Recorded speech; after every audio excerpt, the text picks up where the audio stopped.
It is dear former First Lady Lordina Mahama Ebeba ye wo ye polling center na okotuna ba wo la dade kotopono odi ka cheche mu kire nsentwefo said ni nyina abesi akọ yenhwe sene osika na asem. Only supposed to be guides if you have any issues or you have any questions. But today I've observed that there are a lot of polling agents all over the compounds I have visited, and I'm hopeful that people will seek assistance, ask questions, etc. There is something I observed with some very old lady who was voting somewhere, and it appears we're trying very hard to verify her thumbprint.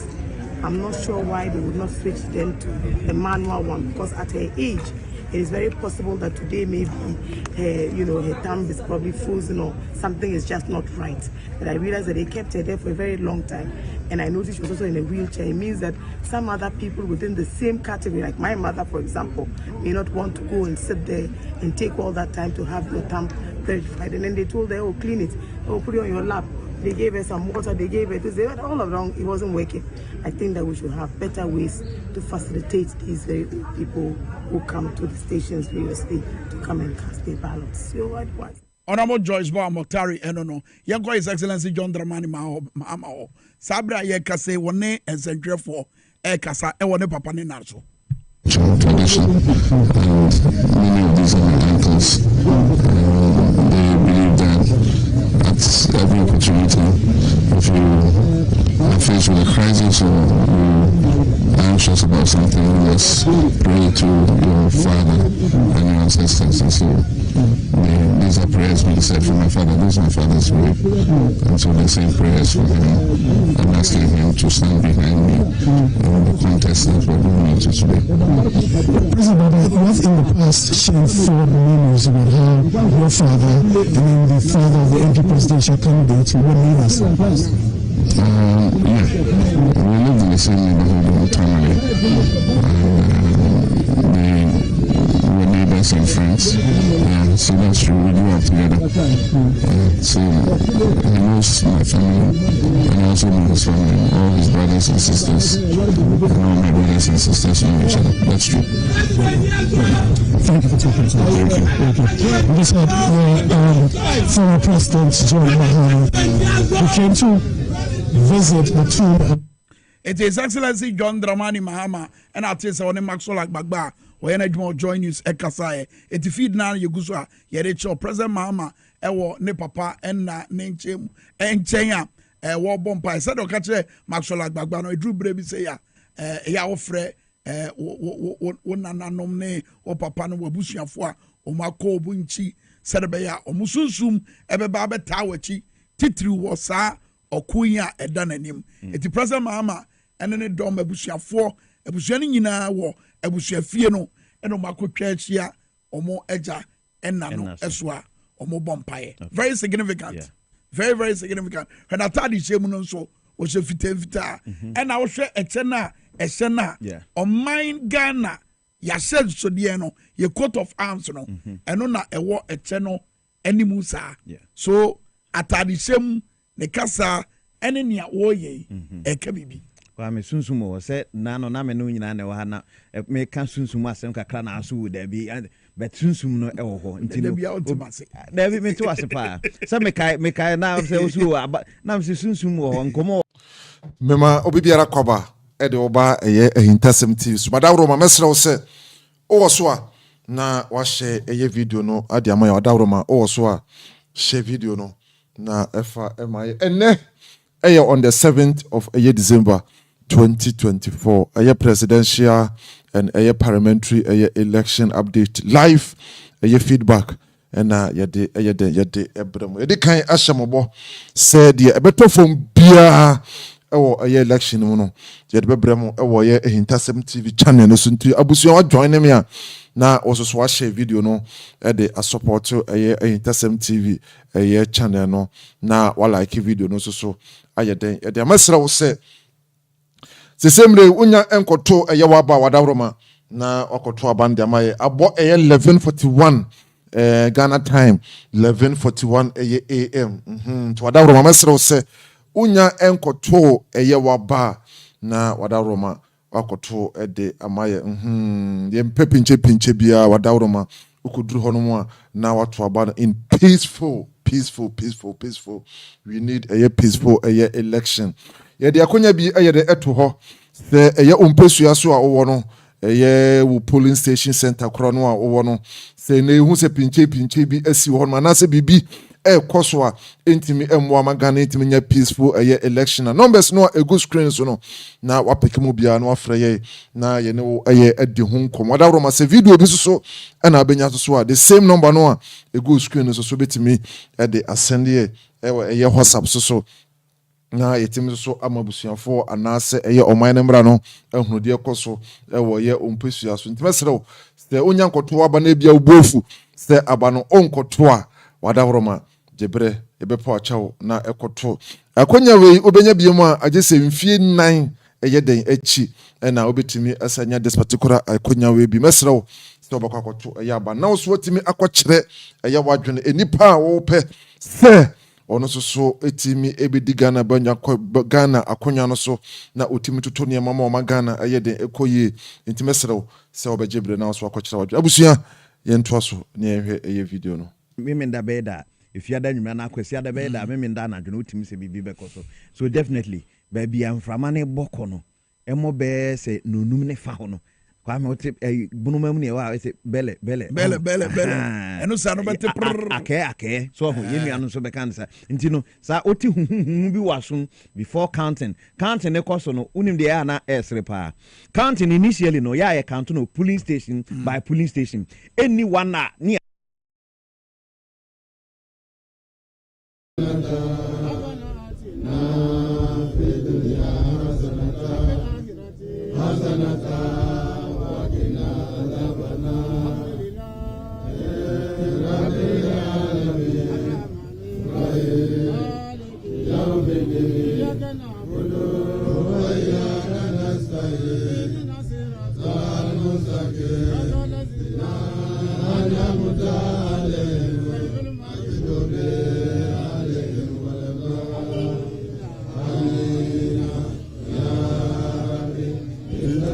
Still press up for Emmanuel Adam Mahama, former MP for West Gonja, John Mahama's father.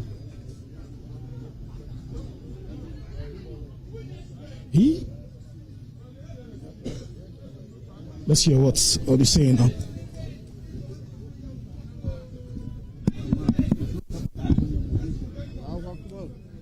Moli iye Mahama Abisho kanyine biuru matua nene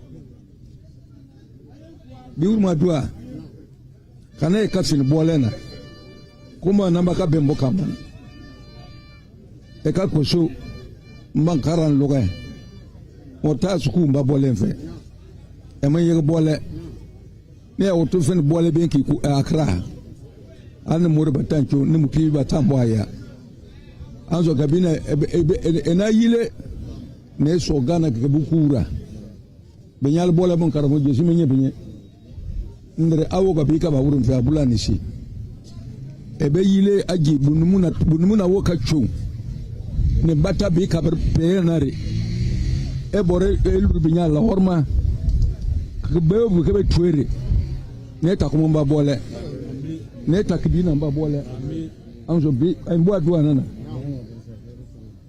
kider mala when so the member of parliament for Bolebambo, Yusuf Suleiman, is going to explain to us what is happening now. What about when we wait when he's done and they can explain? So I'll explain everything.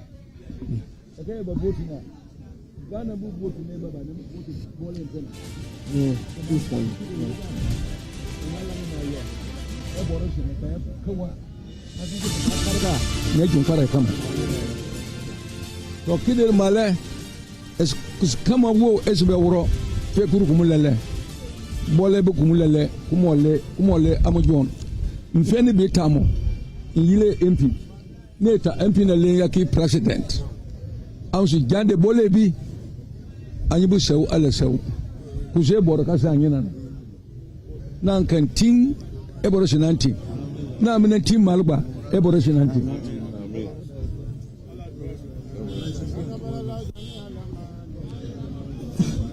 let's get closer to Mr. President. Yeah, go on. Yeah, Mr. President. So what's the purpose of this visit? How important is this visit on this day? This is part of our culture and tradition, and many of these are my uncles. They believe that at every opportunity, if you are faced with a crisis or you are anxious about something, you must pray to your father and your ancestors. And so these are prayers being said for my father. This is my father's grave, and so they're saying prayers for him and asking him to stand behind me in the contest that we're going into today. President Baba, you have in the past shared fond memories about how your father and then the father of the MP presidential candidate were neighbors. Yeah, we lived in the same neighborhood in Tamale, and they were neighbors and friends. Yeah, so that's true. We grew up together. Yeah, so he knows my family, and I also know his family. All his brothers and sisters, and all my brothers and sisters know each other. That's true. Thank you for talking to us. Thank you. Okay. We just heard the former President John Mahama, who came to visit the tomb of his father. He'll be leaving here shortly to the polling station where he'll be casting his ballot. But this is his first port of call. Just as he entered the Bamboi constituency.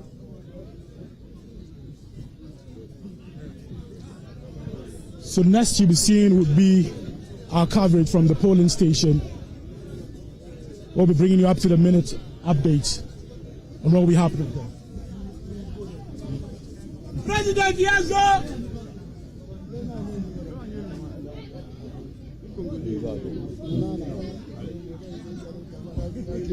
President Yazo!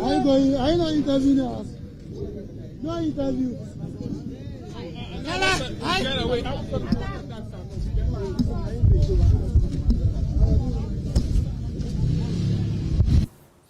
So that was former President John Dramani Mahama, who had gone to the grave of his father to pay homage. And, he speaks about what that means for him. And, of course, his relationship to the flag bearer of the MPP, Alhaji Dr. Mahmoud BAWUMIA there.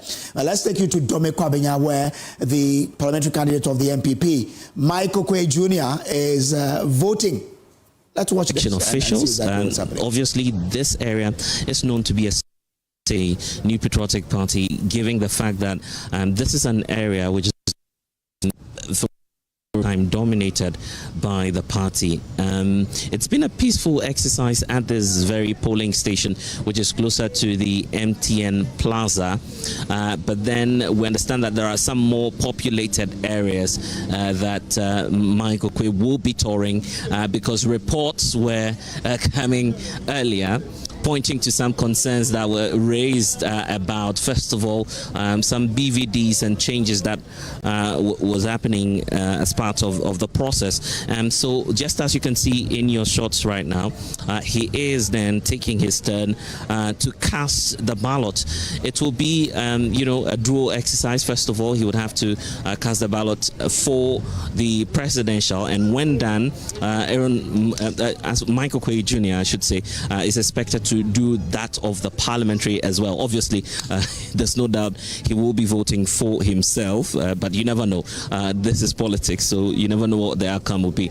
Now he's going there to check if his name is on the roll again. He's done that already, and now I believe he's taking the ballot for that of the parliamentary ballot, which would then have his contenders also on there. But obviously, we know what the likely outcome will be in terms of his decision. He is the #1 candidate on the ballot, so if he indeed believes in himself, he will definitely be voting for himself. So that's Michael Kyei in your shots now, completing the process in terms of voting here within the Dome Kwabenya constituency. And they think that empowering me will enable me to do that more for them. And so I have no qualms at all about the fact that we'll be retaining the Tamale North constituency as an NDC seat one more time. We are seeking to deepen the grade and not just win. It's a win or loss. You are sure that the NDCs win. What if they lose? That is not in the equation. In fact, our original theme.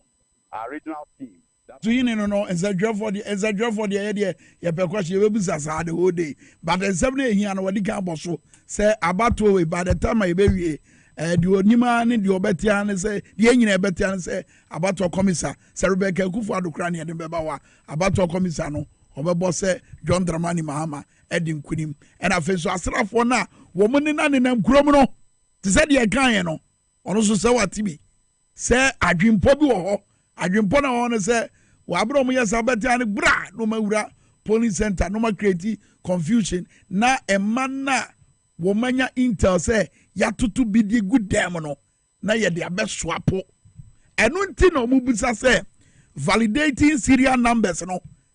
Yemfa and no Emma Womo said by your Mohunu. Nia abato komisano owusu ayede to abano eno so mu bisa na abato komisano pupunity yenim gentra Anthony akwewa ye bedi sanko no quickly yenko asante mantem bio otafo to be precise yenu akodwo nyameche ewa ahoma no so kodwo akwaba kodwo wo otafo ba bia wo no amanebo be na betimi dia boy abato no enwo nsem na akosi san. Yo, open I measure correction taka no Odotobri constituency. Manasseh Central. Boy, I'm on the idea na ekoso. Yeah. Ema etipo aba kete so say you need ano ene about to catch that you na Ghana for ekwa about so akoto aba na yayi yempeni for ni mesebeja for yadi omai be share omonsa inti na yedi enimu na Ghana so omaso so we puntu mu anopa ana mani everyday na medi mani kire Odotobri constituency ye Manasseh Central Asante Mantemwa na anopa no 139 police stations ana ewo constituency ti meeting e kwa mati mu adwini baby a obeko bia no abato no koso yente basabasa yibia ewo baby ja ebeko no na de oba ne se baby wo ho a omo tipa no amawa omo stampe akiri enti eno anke ya koma basabasa yibi was that police station hono but I put it for a buyer Emma that I never na to HI. Yes, you are the paper out no call a quanimu pa a quanimu. I had yet as in Jimwa na year to now I say a 1996 a baby 2000 another 2020 year 2 more abano a NPP for Anna Omopa presidential Anna face of Parliamentary and the Ama Hase no. Basabasa pa ka basabasa AC awa mun ku bi entem de ye hu bi ta de but anopa no ye call baby a ye NDC omo APC owura Pedro sana ye fe no e wo ase ye no ekotin komo na wakoto na aba no ema na no so aba pepepe ye busa ni se o hwe a trend na between 1996 NDC Parliamentary bia obeko abato so obedi kugono almost sano onu kwa ene nipa akọ 2020 ota abeko 2024 ano ti win ye na enkunimbi ema no ezise ni opponent ya waye NPP ni a wale na ebe jan ono so askei na waba ta Odotobri ho ntu so no abampenu de de ya abato no obetimi edi enkunimbi ebusan se oba ya na no hu ni se no se tufa de wo hu ida nakase ana obe company the answer on what things India mo to ka opponent ya NC4 no ehye ewo form to mo so ani da wa omo atini omo call for say omo emma enwiemu anaze basabasa dia enfa NDC americo no ekonti so far the opening about on call was ma yente basabasa dia the okano ye da se ne amanebo a wodi free Odotobri empeso so Michael Kwadwo Nyameche ena o tenin kanu yamanebo ni ye agyawusu ena feso Anthony Akwe ade bi so amepeke na intel pa we ba bi free na ekrogen wo mo se between 1 to 3 p.m. anopa ne ye sha se bi di kan se bambofo na mo bekọ ɛyɛ polling station no yɛn nyinaa yɛ te aseɛ sɛ aposifoɔ all of a sudden asrafoɔ abɛwuram fine yɛsan so teteɛ sɛ ɛyɛ postfoɔ no nso yɛakyekyɛ ɔmo mu mmiɛnsa yɛwɔ baako bi a ɔmo ato ne din standby force ɛne yɛwɔ baako bi a yɛfrɛ ɔmo sɛ action force o sɛ SWAT team o sɛ deɛ yo azowudie no bi na yɛhu yɛ wɔ ayɛ so west wɔ gone so between 1 to 3 p.m. ɛna intel yi kyerɛ sɛ ɔmbɛhyɛ ɔmadeɛ no yɛ no ase adeɛ bɛyi si ɛbɛwuram na yɛ create a scene of confusion now within the confusion no ballot swapping akɔ so na menim ɛyɛ alasansuini ɛbɔ saa asɛm yi so menim nia amanyoku ahodoɔ no ɛpɛ sɛ ɔmo yɛ fa ho because baabi a aduru no deɛ wawo gyegyeregye biribiara sɛ wo nsa sɛ wopɛ sɛ adeɛ no korɔ yie ɛde ma wo a waa na ɔsɛ ɔde wo hyɛberɛ ɛhyɛ wo nsa that does not mean say koye bi through that process no so also eba beto na banti ohine eto na ba wie to otwen say ne yire Lady Julia so ebeto ne de otu wi a ansana omo etime free hanom ono so ba beto last one obeto parliamentary ni wi a no we odika to presidential no odika to awie ento omo hwe say obeto eye parliamentary nti eno so no yetimi akova ewo honom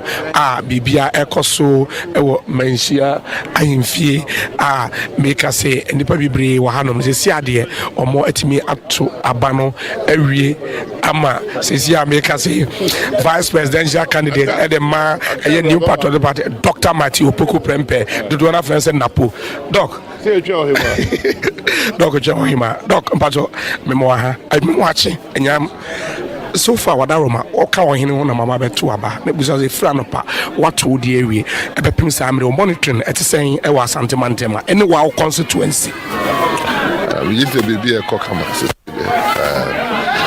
yɛnte bɔne bi ɛmfiri baabi a wowɔ hɔ a wobɛkyerɛ sɛ nnipa bi ɔmhuhu apie baabi but so far so good ebinom ɛyɛ complain even though ɛnyɛ no time about a turnout wo abatoɔ wawotena si bi wahwɛ wankasa wom wohwɛ a te sɛ turnout no bɛgyini sɛ the Electoral Commission for my electoral my polling stations and polling booths and voting booths the doors no aboa nti onhu se dumping baby ka kra bi na be kwa bozo nipa abo dumping nipa no ba ya nche se be oja krora mitimi ensakra ma wato na ba wa wie baby asanete nti ekoboko it will visit 10 out no yentimi nkasa se sia de enye because of say ya cheche in polling stations no we say the economy side there we don't expect anything less than 80% of a turnout. 80% of turnout nationwide.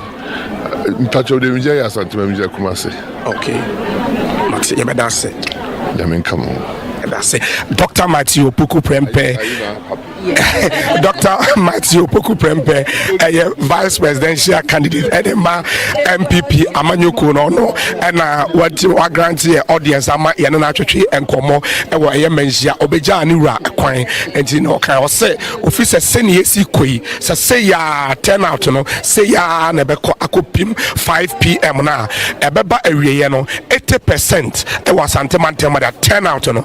Idea Dr. Matthew Opoku Prempeh say yensa ebetimi aka anase eno officer but Mbuzan nationwide also or Santemantema he can only speak for Ashanti region if it's a hanu abetonaba no officer say ya na ekoso dia about 5 p.m. ebeba wie no na be 80% turnout ebetimi so far Krora Asante no tumfo say to otoso mieno abetonaba Lady Julia so aba betonaba awia sisi amenhia eye enigesem e wa hanom no hene omo eyama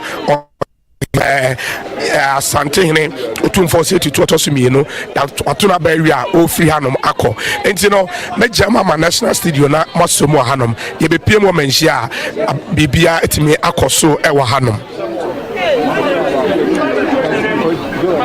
I'm going to say the way we parliament majority people now of parliament na presidency no so ye dey kunu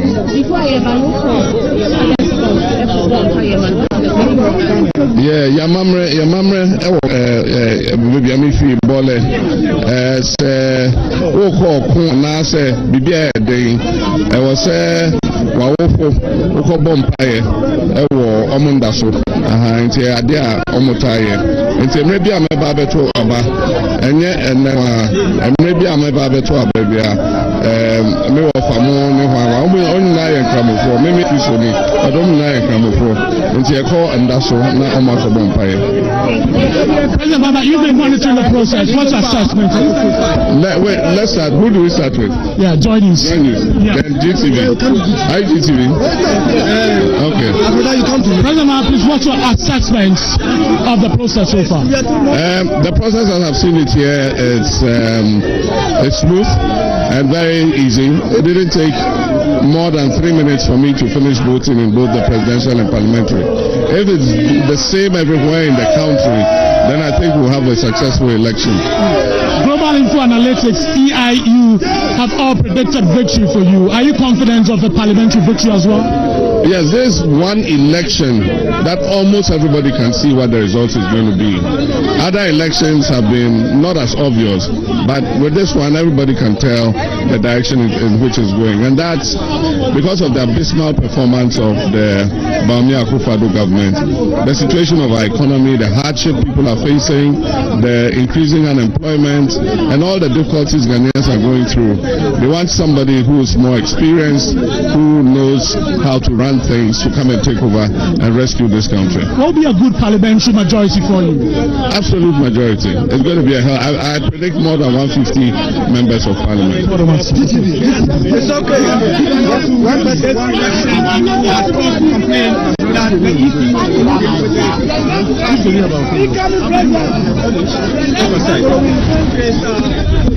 the process. As America say, on also so effort process in the Mona Otimadi Abetonaba, and I just say, Mensia, Asantino Tumfo, say to Tosumi, no Ababeto, and then Kenny, a Lady Julia, so Ababeto, the same because Asante Hema, on also so Ababi Piemo Hanoma, or Babeto, Aba Ewahano.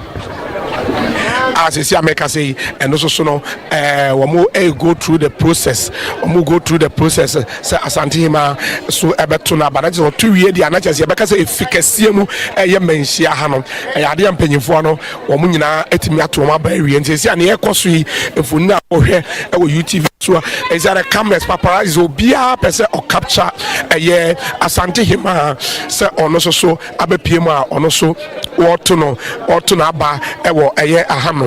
Is America say our first table no say yehwe sirebeya bibia betimi akoso ewa hanom yakase be free ako but yes ye free ani hu say asante ma so ento ne dia ono so aba be pie. If you are faced with a battle ahead or some tough task or assignment, it is their tradition to go to those who gave birth to you and go and pray and ask them to stand behind you. And so it's normal in our party. So my uncles organized the prayers and they are Muslim, and so they said Muslim prayers on the grave of my father.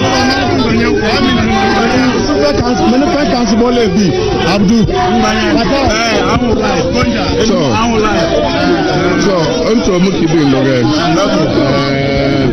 Neighbor Shuli, Ayenji Kumunasara.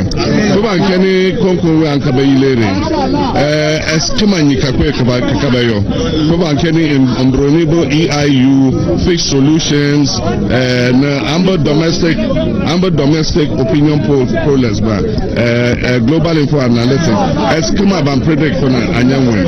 So, Unko, very high level of confidence for them. Inshallah,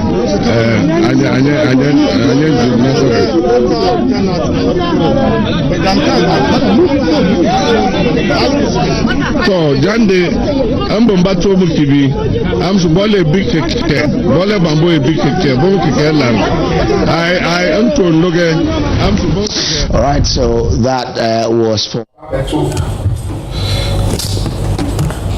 Okay, yeah, we say for na Omampenyi dada sabri only to fanka ama National Democratic Congress. Omampenyi dada John Dramani Mahama and yet Seneca Otona Bewi. Yes, I did about because so our police I think say I some see na police for the release of na my boy Sakasi abuse Sanchez say actually come back constituency press conference in some say okay. Where you think that maybe the process is doing bad.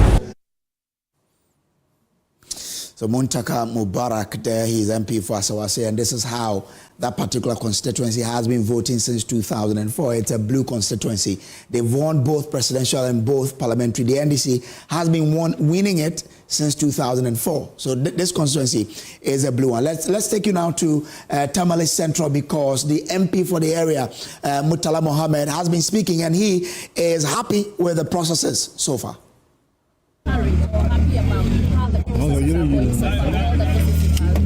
Well, so far I'm encouraged. I'm encouraged because I haven't been to any other place apart from here.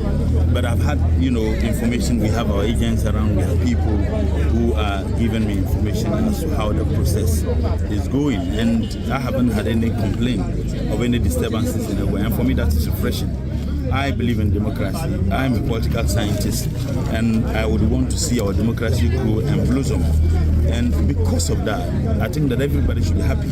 Tamale Central, everybody knows it's a hotspot, particularly when it comes to, unfortunately, sometimes, some of these disturbances. Since I came in 2020, we didn't have much problems in Tamale Central. And I have no doubt in mind that we wouldn't have any problem again. And perhaps for me, it has to do with how we are engaging each other as political actors. Myself and the MPP candidate, we've been very good friends. And there isn't any MPP youth group sitting place that I do not visit. Anytime I'm passing, I'll sit and I'll make them understand that we cannot all belong to the same political party. We certainly would belong to different political parties. We have choices, and there are several factors that inform the choices we each make. You may disagree with the choices I make. I may also disagree with the choices you make. But I need to respect your decision. You need to respect my decision. And I think that if everybody had understood politics to be like that, I don't think they would have had some of the problems we have. So I'm very, very happy. I just pray and I hope that it will continue till the counting is done and the coalition is done. Usually, had any registered disturbances anywhere, in Tamale Central this morning, I am very convinced that we wouldn't have same in the event. Here, the MPP agents and the NDC agents, they're all brothers. I grew up in this area. I mean, almost all the MPP agents here are people I grew up with. Some of them are even my big brothers, and I have never, lost touch in terms of having conversations with them.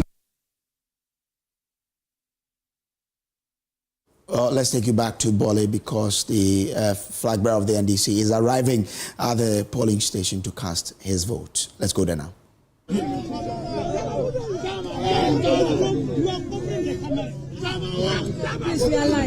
you can hear the voices of some party faithfuls and supporters who are gathered here at the Bole BA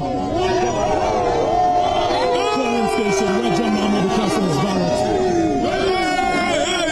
He just stepped out of his car with his daughter, Farida Mahama.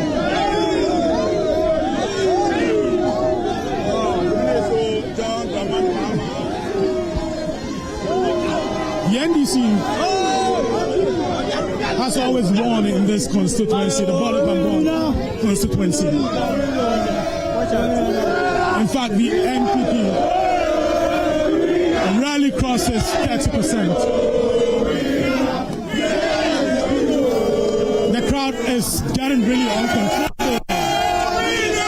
It's an uncontrollable crowd.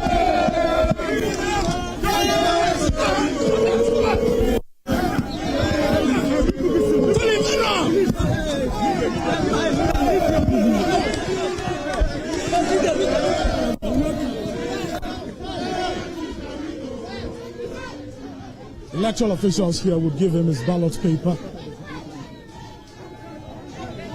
The presiding officer just mentioned some minutes ago that the process does not take more than 5 minutes to complete.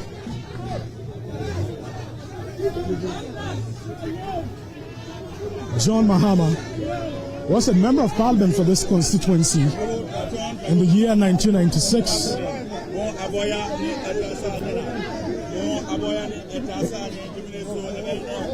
In the year 2000, and then in 2004, he represented the people of the Bamboi constituency.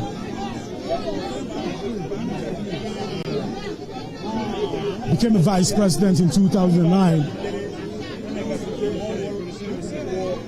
and then went on to become the president of Ghana.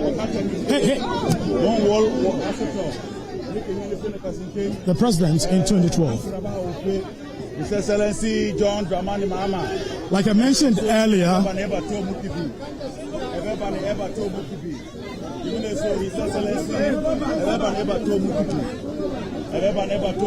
this constituency is a stronghold of the NDC.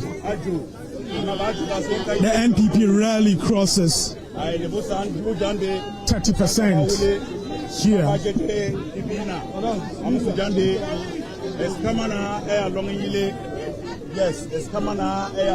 In the 2016 elections, John Mahama was a candidate. President Akufo-Addo was also a candidate. John Mahama had 76.13% in the Bamboi constituency. President Akufo-Addo had 21.01%. John Mahama casting his ballots now, standing closely to him. This is daughter Farida Mahama.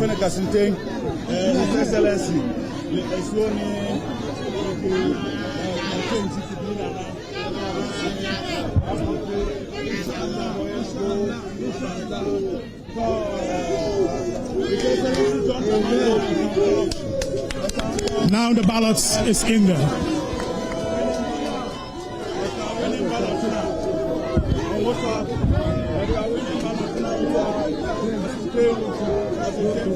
Presidential ballots now cast by NDC presidential candidate John Mahama. Now parliamentary. The incumbent member of parliament for the Bamboi constituency is Yusuf Sulemana. He is also here because the same crowd accompanying him.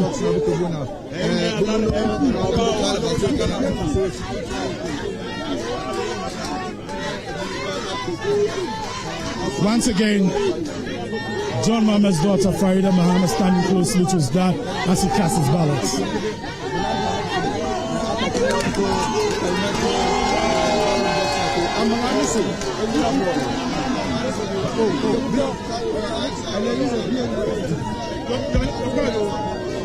Yusuf Sulemana, the member of parliament for Bamboi, now with him.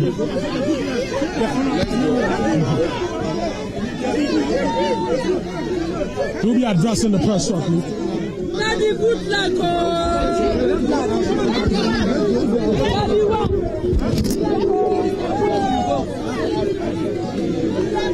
The crowd is getting uncontrollable here.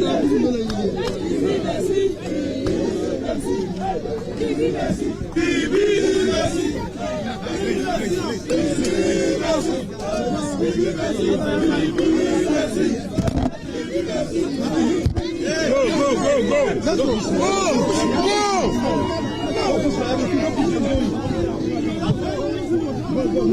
Go, go.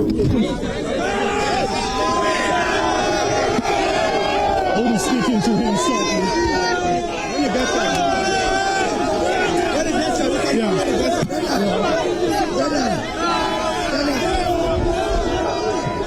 It's an uncontrollable crowd. President Mahama.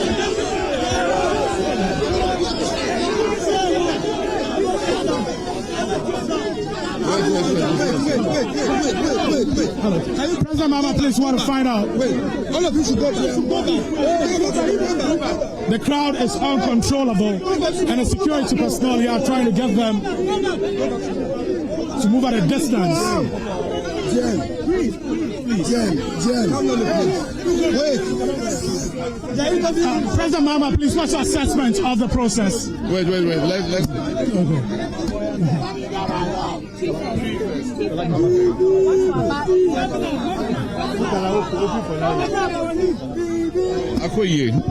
It didn't even take 2 minutes. Me buy almost share register na me doing home. And I know I say almost the ballot paper na man and I'm a control here. And to be a come on.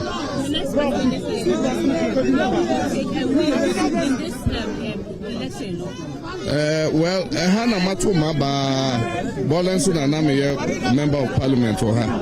And 1% and Kofi in AP Omobo say, Mujide say, your city a better winning. I mean, Ujide so say, you better win parliament majority, good 1 hour parliament, na presidency also, you didn't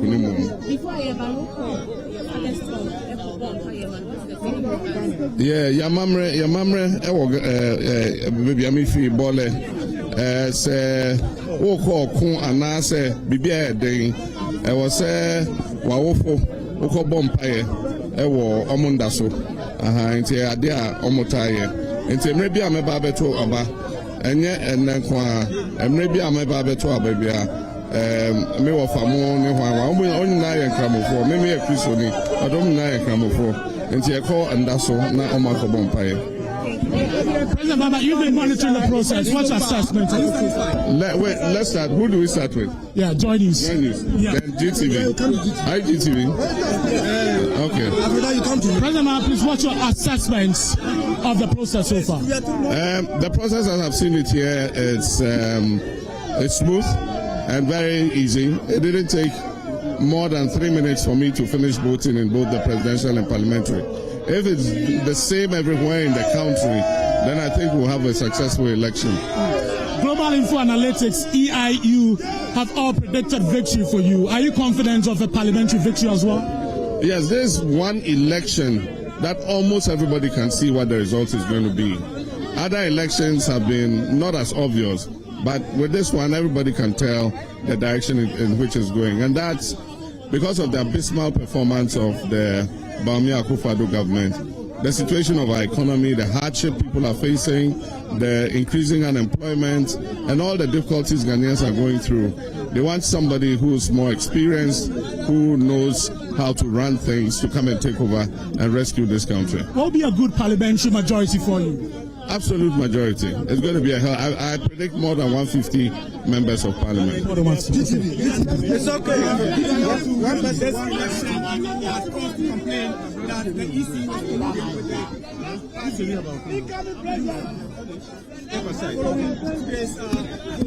The process. This is GH Police Team. At GH Police Team, we say we are engaging the people for safer communities. I am Chief Inspector Priscilla and Kroma Doba. Keep watching for more updates. Our opponents have up their sleeves. What checks are you putting in place to ensure that you, according to your position, are not cheated out in this election? We've done that, all that any political party must do. We have trained our agents. We have agents in all the 40,663 polling stations. We've trained them well. And we have monitors, we have observers, all looking out to make sure that everything goes well. After this, normally the voting process. Aye NPP for no so ka say ade omonto aso na omonto nanso ni nyina mu no oman nyina no ba ben krum say yen twentwen so nti e ma omofrɛ impenfo a ɛwɔ ɛyɛ wejagbawe isi no ho a omo ye say omo kwa akɔhwɛ ba bia ɛyɛ pin sheet no omo de adane no omo de aba na tete sɛ de adwuma no ɛsɛ fata no omatumi akɔ na ɛja no kure ni me ba beduye no na me hwɛ bambɔ nsɛm na hu sɛ ɛyɛ immigration officer ba akɔpɛ ɛna na ɔwa ha sɛ na police enni ha ntina ya dia pinche no akoso kakra ebinum so omo ntia se ma yento aba no na se de kasakasa no koy na fi na no ya yedin enti ye kakra ne bi hu ane se ye asrafo aba a omo aba begu ma se memamba omo ba be hwa ma aba no ato na emra omo bedu ye na na yete se eye isi mpenifo ni bi ahya se ka se mu betimi aba beto bi endi line no so eno na ema NPP eye NDC for no metro NDC for the agent no so South regional say omo ntia se se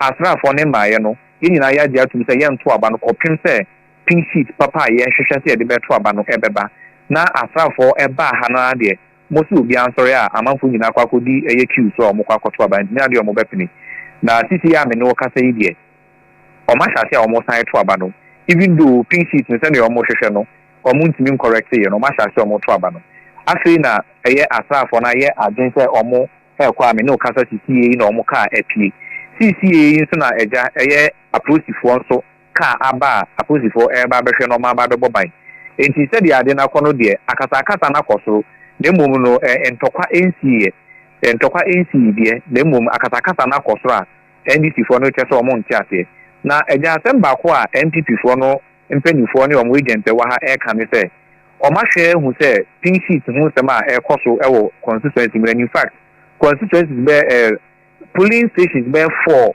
mako anope nyina no problem we e wo ho na MPP fo no e ka se bebia e ye omo stronghold e wo constituency mu a e ho na ye to aba a omo nya aba no kese no e na sansem no ye koso enti omo sisi se e ya de nipa bi e na e hye ekira omo boapa e na omo ye sa de nse de be ya omo ho be kire omo e wo parliamentary no election no mu ni titru na e ya de bibisa e ye constituency chairperson edin obi ade friend no area mama sa asma wo kan no ni nyina so anything isan say ye hyehyɛ niema no de aba obi a party bia ni agent ekɔhwɛ no mo agent anko na o se mo agent kɔyɛ dem mo nim ne eba ya sa problem we nyina etini ba nti o mo de mo susu sɛ eye nipa bi na ɛhye ekira o mo pɛ sɛ ɛyɛ MPP for elusive especially ɛyɛ parliamentary seat no ɛwɔ Wejagbare constituency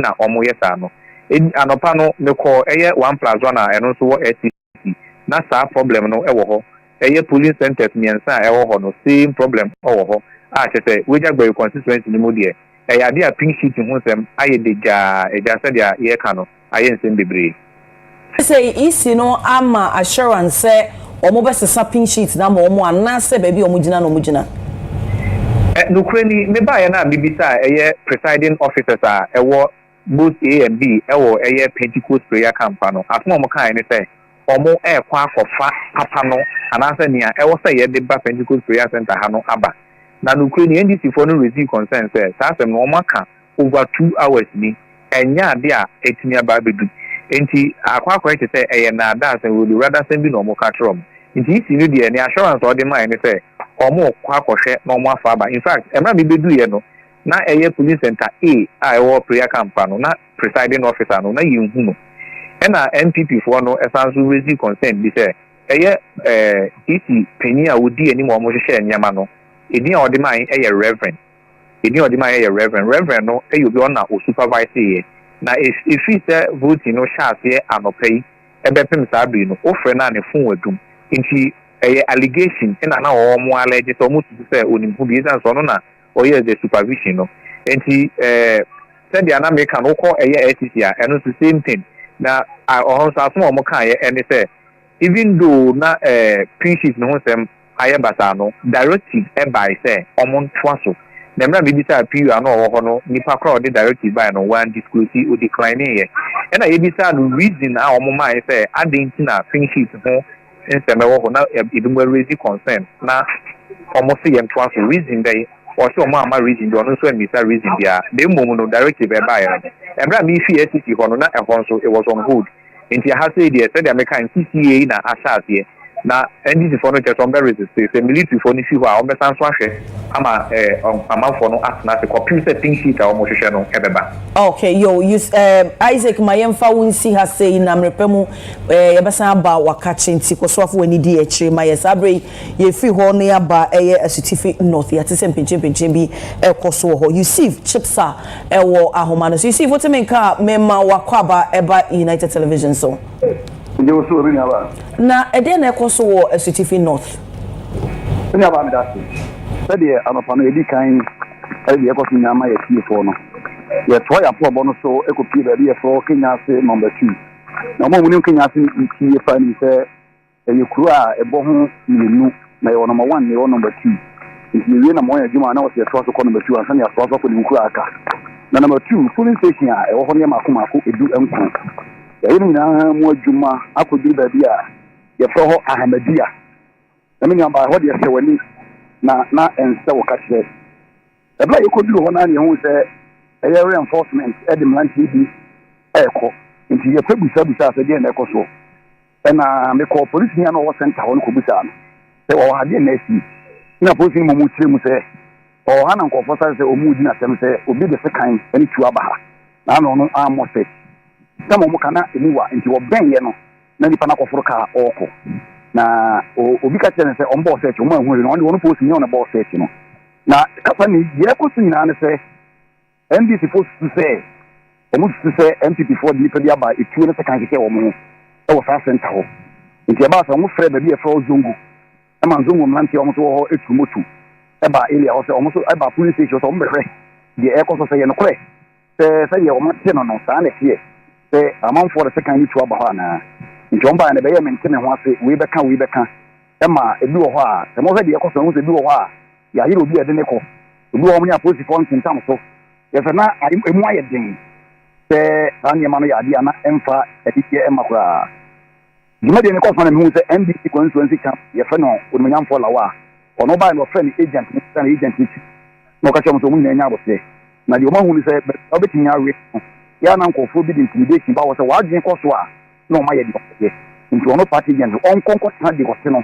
na ɔma no attention ɛmma de bɛnim ɛna ɔno ɛyɛ chairman no ne aberanteɛ no kɔtena ankyɛ bi a ɛnyɛ hu sɛ asogyafoɔ ɛde ɔmo ani akyerɛ hɔ a ɛne ɛmenya ɛsɛ w'ani ɛnsɛ wo ka kyerɛ sɛdeɛ bi ɛbɔ mmra no sɛ mmɛmma no yɛn nsɛnkyerɛfoɔ ka yɛ ɔmo amua ɔmo ne mpo kontɔkwa apolisifoɔ hɔ ɔmo amua fire service ɛne ɛyɛ migrationfoɔ hɔ ɔmo amua baasogyafoɔ de pick up maako ɛnan ɔmo a mo ti nsa no mo ti bucket mu efiri bucket mu si foma na amanfoɔ yɛ sɛ ɔmo so mirika mo dwane a ɛne yɛfa ba ma obi akyi kɔpɛ ne baabi gyinaeɛ na sogyafoɔ no sɛ afa no mmienu party no mmienu mpanimfoɔ ɛnam kasa ka kyerɛ ɔmo sɛ ɛyɛ abatoɔ nyɛ nti ɔma tension no ɛnkɔ fam na ɛne ɔkasa yi afe na sogyafoɔ ɛtuma ka no down na ama sɛ sɛ deɛ obi ase ne ho ase a mɛka no sɛ na akɔ fam ɛnyɛ saa de nanka aseɛ no nanka ɛmu ɔde bi aba na Yusuf Tobo na anya bi a ɔmotumi anya nipa baako sɛ wɔkita ɛyɛ weapon bi ɛnti ɛkɔfa saa nneɛma wei sɛ nyina ba ya na ɛkɔyɛ atesɛm kɛkɛ mene aba ɛkɔyɛ sɛ deɛ radio fo yɛka sɛ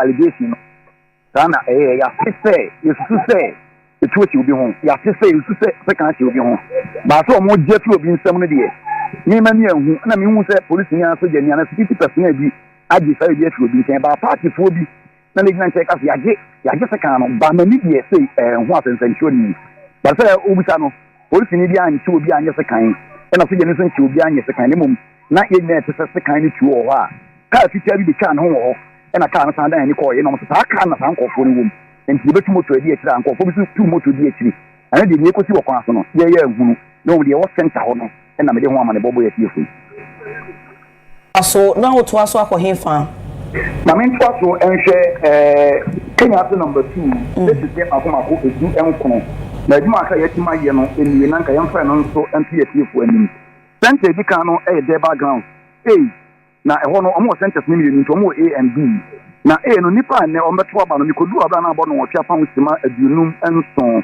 mekyerɛ age 57 na nipa ɛsɛ pata so ɔmo to aba ne no ɛyɛ 684 na emu 77 ɛna ɛtima to aba na yana minya bere busa sɛ parties na egyina yɛ no maako edumi nsa baako ni waka dumi no ɔmo nyina agents wɔ hɔ ana mikodu wɔ no mihu MPP agent mihu NDC agent na mihu Alan agent na mihu ɛyɛ New Force enso agent we ni agency ana ɔmo wɔ hɔ me free A hɔ ko B ɛwɔ so koduru hɔ nipa ɔmbɛto aba ne no ɛyɛ 194 me koduru hɔ na 859 bi kɔkwan ne nwakora nti 859 na nipa 22 na ato aba enso saa agency a meka na maako mmiɛnsa na ɛwɔ hɔ na ɔmo wɔ NDC agent ɔmo wɔ MPP agent ɛna ɔmo wɔ New Force agent me kɔ police station ɛtɔ so mmiɛnsa ɛwɔ Kenya State number 2 ɛwɔ so yɛ RC Primary B nipa ɛbɛto aba ne no ɛyɛ 428 nikoduro 906 AM na ɛsɛ 96 na nipa 74 na ɛtumi ato aba agents na me no ka sɛ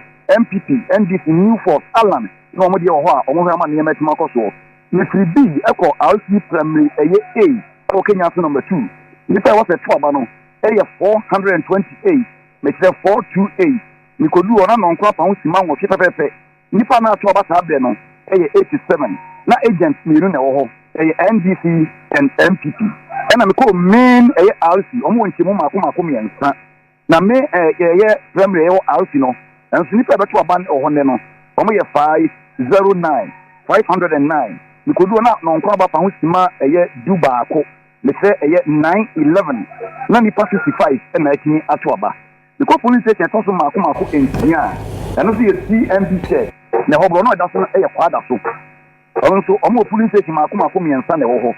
CMB said, meanwhile, not Nipa also Mutuabano, a 414, 414. We could do 936, 946, and at me Atuaba. Agents near MPP, Alan, and NDC, and a Neho. Because CMB said B, I was father so. Nipa was a Tuabano, a 466. We could do 938, Nanipa Atuabano, a 90. Me phone and call a was CMB said father so. Nipa to aban now Mudio Bukuno, a 485, 485. We could do 941, none on Kwaba Pamus Media 9 bar and a public him. Then from Akuma Jokon 9, 94, and an etni Atuaba. The police station also and Kono, and no a Pentecost church, and some more in Shimuma Akuma Komiansa, or more main Pentecost, or more Pentecost A, and more Pentecost B. Now main Pentecost. Nipa to abandon a 498. We could do 945. Then Nipa to buy 85. Nana to Aba. Agents no a new force, MPP and NDC. We call Pentecost Church A. We could do Nipa also to Abano a 478. We could do our Blana about a 10-5. Nipa na to Abano a 107. Nana to Aba. Party agents and me and some represent one party. A Alan Movement for Change. MPP and NDC and an Eho. We call a Pentecost Church A B. Nipa was a Twabano a 477, 477. Nemo Nipa no Matwaba Sabreno a 86. Party against no a MPP NDC Movement for Change. We call police station also 12, 13, 14. And also much Makumakumiansa. Methodist JHS. Methodist JHS. Okay, also number 2B. Nipa betu abandeno a 470. We could do about 10A. Nipa no to abandon 124. Ewo a Methodist Church JHSB. Uko A. Nipa no bit matu abandeno a 471. We could do a 10, a 19. Nipa atu abandon 116, 116. And na atu aba.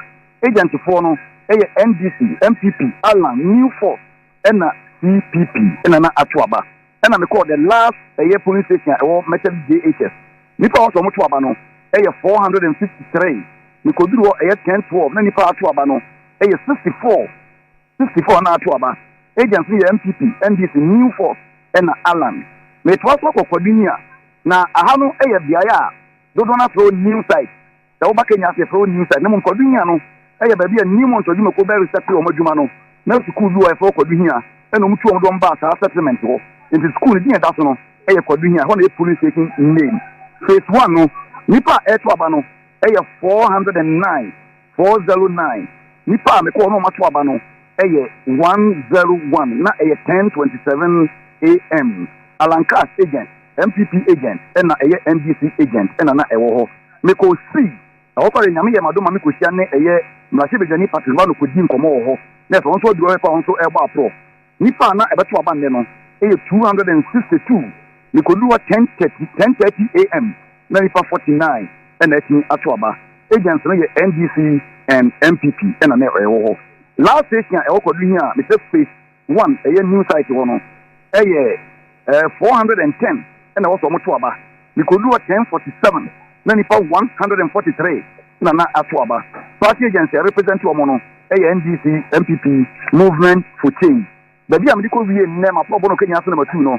KEI Ahmedia. I hope here the Cambodia farmer here say not changing or no. Na ano edino. Na ho say net here. Police station me no and me na omode no. Say net here. Nipa eto about here Ahmedia A no. 438. Na nipa 143. Na na etuma to aba. Me du no na 12-1. And me du pepe do me about pounds and I could do her. Before I call B, Nipa also much abano, 628. We could do an Nipa 157 and an etni Atuaba. we ene ye Kenya so number 2 polling stations ahodo ho aproba yetuma bo sa brain prem na you go so try ho okay ye mpan kan before mo ne ejuma pa receive why ade nanka wo ka bibi yes come the way stop from ye tie for ne central for e hu aka omo so mo de fere ma se na ho de no ye ye hu ya ha ne say amanfo ye meet na party ye meet say ye mu bi ye be hu bi ya be kanti na wo so mo ta say du ko say ki ni ta hu ya ahamedi ho attention sole ye no abante ba ko ba ye central for na me wo ho TV3 news ene onua na omo so wo ho na one station wo go so na omo so wo ho na reject e wo be na omo so wo ho na nanam e wo go so na omo so wo ho ye ko tia ye no abante ni di police kwata de bi ye central for na tem na wo say intafo moa na we ya group on na me kwa na dey tell me wo nti mamu ano because na o mo mi din o kan ya mu ano o say be say central for buyer ni pa bon for ye mo ebu man na me tuatua moka ye fi amfa ntene mo o jame enti we fa ko nyaka che central for afin party dia na dwen say o ma ye report ba obi an say ho de ni obi an sinkete say Ghana ne ye so ye nso party ye be si bia ne ye so ye de kan ama tie for mu ye ko so various ye police and constituency yo yeso ye dase moni ejuma pa wadaro ma se de wesi kan no kosoa na kwa probomu na de be ko bia nso so ma ya sonte na despite media United Television de ndi ya hwefo ni etiefo hwemo dasabre ye free asutifi north no na ye ba Benjamin Mate eho Ben wotemenka me ma wakwaba. Hello Ben Benjamin Otemenka. Okay, abusiafo na yeguso epuso ahoma ne yesaka be na yate se baby ogina no manfo omo honom se money na hand vote na give. Money na ha kokomoti na paper. So what mama misika se me nkona me kwoto abade de ne lalai nya de se me we ya na waka so pempuntujuma. Se we hu ko no se mo scans na to aba na we aba ka je so pempuntujuma sebi udi ya sika no je na de koto eduane edi na sebi na me koto mama na me nyala na me ka tu bi so obi bo sika se to aba ma wa onimu onye so bia onimu dodo ron so ni po onimu oyesa po odi watemo so onimu nyansa onimu nyansa pa ya be kwa ma no so ho na ya na roskali ni nkomo ya sin so bi to onye so ketwa kra do me ni na wo trouble constituency Rose yes nso bo anya sem ketwa kra boye mu ya de ya ha wi bia bo nya agro kra pa chobidia mi dina ye trouble constituency I was St. Peter's Anglican. There's 11:30 getting to 12 muho na nkofo da so eto aba na ehun say nsuo no epifi. Na nsuo no epifi no na nkofo kase bia nsuo no beto ana say ento. Nti there's 12 muho na ehun say nsuo no asate eto gidigidi anya sem kito ka ama fm ni na afwa nsuo ni na block kwan ma nkofo mbe don beji na dia to abon ti sia no bi no wo kase ye jai about one answer. I see. And say I just so no TV as say be ato ebro no ti anasa da so to den sa. Sesia me no ka say di ateka kra sesia no ma pushi akọ other side of the wall and nkofo mo ma nkofo to abo ho kakra. Oh okay. And now so far apart from anono bi fufuro bi anyansi ho wa hum. Apart from Mahanum, menya because of insurance, menya ko be fufuro bi ayi me cause na say the same situation so mama to attend. Mate. Yenu ba Rose Kelly and I attend Kofi trouble no. Esen so to opanti do me ne potamu ne poku asene amasama area ho no so topa ne ofan ko ho no so topa na amane boy saka another breaking news ne say atwomafo ase wasante mantem no atwoma kwahoma mansini abato pesua so esi acha branch we bia na ode ballot papers makoma kwadu oso 76 ani atom pretty dada ekwako go ballot box mu ama ya chi no yesi opapa na so ma no so fanko gum na as the abano no yes yentumi verify ka say no kan say no but information yen saka no no so ye di akiri esan say mienu na ban no police force ashase na we nsinum say no crime so sade a ente police force de hunsam ebeba tina reporter yenya e de fi atwema foase eno no tie di akiri diden na ya hwese nema kosen ya na yeguso yeguso pa na Adamleku on. Okay, Ben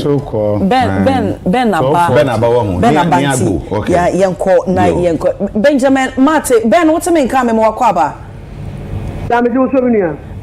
Yes, you say, oh, baby, a Wujina Potte, no man for say, one Missika, and Yadia Semequacoaba, Mpacho, Nucrebi, Nahifa Potte in the Wujina Sabri. All right, so in the full Noa and one mammy. Now, police station is obedient to electoral any police station and war this year. Now, see, and a pa, push us 10 out and I tell us very low because Nipana a war like Monaka, Brana almost I say a frano, now and Yadio Mudube, but say 30 and I said 50 cry. Almost as soon as to my baby, and I'm for 80 but only for a line, but they show me too much area now, but the hand my say, the woman, Papa could be about it too. And now, but people come in also a media person, but or a party agent. And now, on media commercial, so on the Jumano, or that media Jumano, Kofi, I could shaman for now, and I'm who say a low turnout. Nipa, a 100 Yadia, any criteria, party agent, and I'm Russia, to walk on for Banova to Abano. If a phone say Nipa Kaka or about saying no, no, come ID card, so they are. Mr. ID card from the Kofi there, mean to my Obia, or Obacono, Yashi, and Farmer, may introduce the part of the Mamiska and some of my Swaba. Information on the Bre, how many send me a media person or Baba attacking me say, Omu Pisika, and some of the maybe if you TV or Yadia, political agent and I say, and some what to want to say. It was so general to Crapona, what they, as someone who can say, MP no 50 bra or buy was 3 months since. Share mansion away now, a simple as Akasa, and the West Indian to a buying farm mobi, and or the Aconiano. It is Anna, and the constitution say, he paid the around pa, and then almost can say, a almost car, and send out Omatomaba. Oh, General, Nipadudo say Potte in the two about her. This side, no hand on the police station, no, Omaka police centers in Yensa and Abom, our hand will say, maybe no nipa 480. And almost Omaba, so B no nipa 320, and so Mabana say C no almost 586. But Nibisa no nipa na ato abaye 140, B no nipa ato abaye 87, and C nipa ato mabanu 102, and Omato Maba, who share Senate na very low. A boot of say ABI in terms of the share say yeah, if you move in the now, to the case and nipa bar around the woman who about the case, no in the ID card address, the Neska and Yadia Metu Abano. And if so, I did about Cosso, say inducement power air Cosso, assembly members, and as a party agent, you know, the boy normally in Marco said they be woman was into one of the police center and the call water was crumbled, the acting NPP agent back for Horn and say 1 month of this country, for my Spain and Penforshe, I can't want some no what me Ejano. Maybe say, so when you're home, now other areas they bring or Honoma, Tadian Ekoswa, both NDC and then NPP, Omo Ye, Tadian Honoma, Omoma, among Futika, and one of the 2 Aban. Okay, 80 Sabe me who and Fonina na Echo no Manti will be a day, voters ID, and a normal say and Union and so on, Torunesa. Oh, okay, and almost say, one piece or Honoma mansion. I almost say, 4 years old, baby, or that we need election 2020. Within 4 years, no suddenly we will be a moment. Now, or be only be Baba be a moment, or send up by any power, and so when you come on, no moon the other year. But who can fear? Yeah, we see where I fear that, and I will boon with Sino Abrosayane, the fair, just any step house, I pay. Into Nadia Ometuaba, Ediama, politician, now, or the almost Gananka, nobody in Yomosa. It is almost so say almost about the iron almost on Kokomutu. It's Sabre, they be a Honma Shana, a MP no either so a incumbent, and I say, they are also a press a fena or Pessi Yamono or more crap or born woman in the moon. One who a be a Honmana.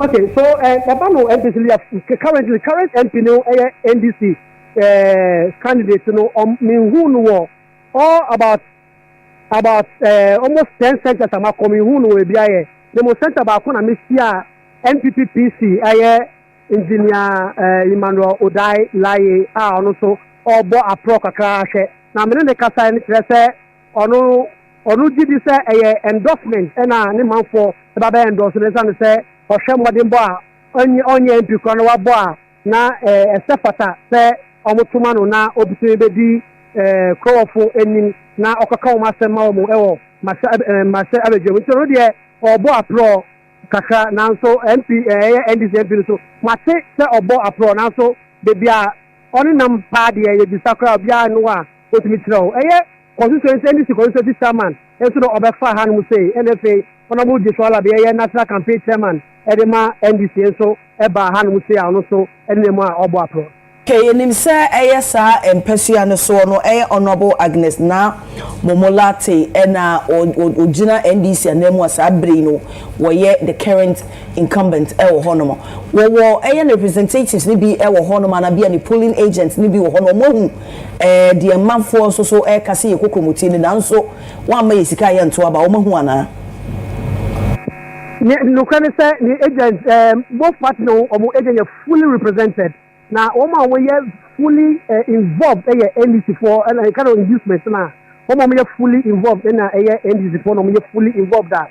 Nipa me akasa me let say higher baby am dia agro kakra ni no. Who we are so we NDC ni who we are no say NDP ni. You know, omo fully represent here pa. Omo ko ehie mu omo de say omo twe amanfo esi omo fie mu aba to aba. You know, omo twe no so no. Omo say obi ho kwabo na oba pulling station was all to naba no almost na ko jina baby na o de sa to ni kono ni din komo kakra ko se di pa be nyanti ase na ni mo no se inducement na ekoso omu odi hujuma okay na bambo ejuma esem no so say ye wo police for ho fire for ho sign the city e wo ho bambo dey largely no very peaceful hanu say no fire for na boban e wo hanu say na so from time to time the police for eba be shese den e for so no omu kra patrol cars a omu dey call round say another set bar na another set so etima ba omu shese a omu ba betimi akoso han mu say no sometimes one man kasa kakra to be bomb ten na we see hey na we na ayede na ibo ho ana omu solve wo mu issue so na kanu asunje dia hanu asunje wa yi pa. Okay, Ben yedase pa moni ejuma pa kosoa wo waprobo no mu emrepa mu yebesan aba wakache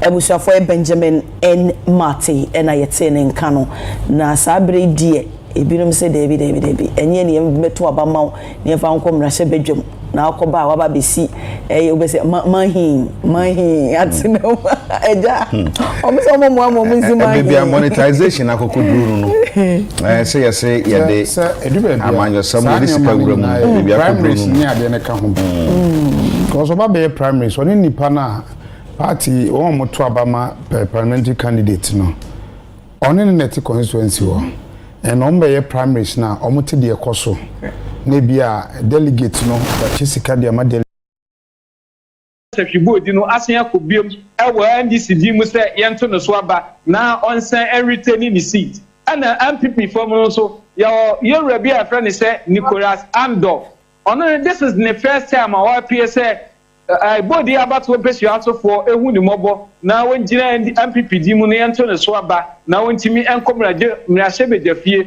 na wontimi nkwahye mra na omprim puntio emfamre Sefibodi for ntia no pe de obisamia Gans bodi no bibia de dana kwamu a ye hwe se abebo 7 o'clock na Electoral Commission ahihye ne niema awie na che se abato no ahihye so ba nti tefia obisame anopa dia so far so good bodi abato mpesua so oda so ginam bodi mami musawu ebio esanse okompesua ne biso a ahomache be no miensa in fact mire fi constituency no enra anadwo da suomu ena nkrofo de abo ene hu kwone ba ekodi nsanten so body ehodmo etesen onkrofo hyase omoba party agents ahodo sen ena wo mahobo sitie ewo ho ena Electoral Commission enso so wo mahobo ano sen ne sitie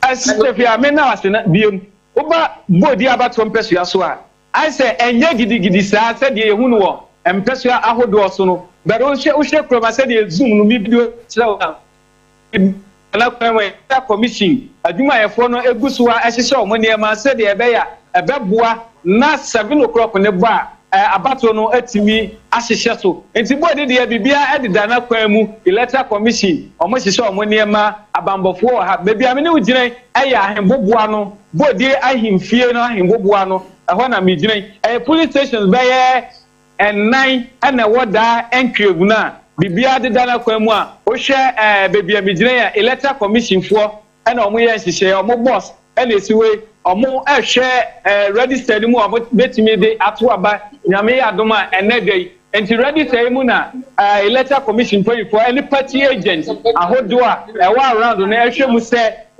bibia de dana kwemu se de be ya 7 o'clock no abato no ebetimi asise so nti stepia wisami anopai ta enetie ewo bodi abato mpeso ya so mini aba yeda si Emmanuel so wa edi amane boy efri bodi era Samson na hin mpeso so ewo Western North ewo ato oh my Ghana emunti ni nyina eya hoboa ene sene esi etie ewo ne aba ye beto emu afa yensan mra enkran mantem hanmo ablekuma central eye mpeso abako a ewo enkran na Lois Dogbe ewo ahoma so Lois, good morning. Lois say uti menka I'll mute you homa me na yen komodie no entimi enkoso ye hwese ensa beka Lois Dogbe efri ablekuma central ye mpesi abako ewo enkran mantem hanmo ye de no edi nkomo ne ahwese ne ahoboa esitie wo ho enkran so Q no ehyaase ahomache anase baby wo no enhyeda emmo edemu papa biasa Lois wasan so aba, good morning. Hello Lois, uti menka good morning. Pacho, unmute yourself for me please. Thank you. After Lois, good morning, Bill. Hello, good morning. Nice one. Okay, Ablekuma Central. Say and a honmo ACTA. Okay. Around 4 na yebe do Ablekuma Central. Now you're going through the various polling stations ewaha. Na sisi ano yewo Vettel Daycare Center. Bonus numbers na aba eligible voters na ba. Na ma ye register stay omo ballot. Is in the duah or set up. Name total number of valid voters na ye ni sia because almost set up na documents almost sankaye. Now so very soon ebenya star number no na ye dia bremo. Lois, quick one, baby I wanna ohwe me hu se videos a odi aba no omanfo edidi nsantri mu a obi akrado ehwese wobeto na ba ewom se electoral commission for ntumi en set up wonum eniema enwieye. Wo kan wani ede wani ebu a enipa ba he na hwa o ma bedru ha brain pacha obetimi aka ne bioma na mi busa say Ablekuma Central hono mo awo no wo hwa nipa be say na o ma bedi queue mu a wo mo ehwe se no so bebo no matumi ato o ma ba. Okay, this particular polling station obetimi aka around 50 people are my ready na a group wo line on my queue or line in said ya set up near radio na ye bie kwan o metimi ato aba na to mention no the number of polling stations are ewo Ablekuma Central ye 49. Okay, 49 polling stations na ye betimi ne voters na di nkomo kakra. Sure kwan wo ho say de ene ne ye to abanti ya na akwanya na kese wo ho nti se obi aye krado na opeso no kasa yes so ya ye krado wa bato aso ye ene dadua yi ye o my Ghana ye ko simpie so ye ko akwako siginaye ewo aba ye ko siginaye ewo ya brabom ye ko siginaye emfinhia mako nan e de ma sene ye wo se ye ankase abrabo no ye pese ye no nti nene ya akoto aba na afei se Lois wanya nipa no a twasona ne nkasa mame Most pacha be na obedu polling station. I mean they may do on my team 12 a.m. 12 a.m. Yeah. Pacha now expectations ahead of the elections today. Oh, me expect to say be which me so smooth. Be enough for me the Senegal. The better one some na be Mam Pacha, good morning. Mam Pacha be na obedu polling station. Yeah, let's 4 o'clock. Mam Pacha now expectations ahead of the elections today. Oh. Na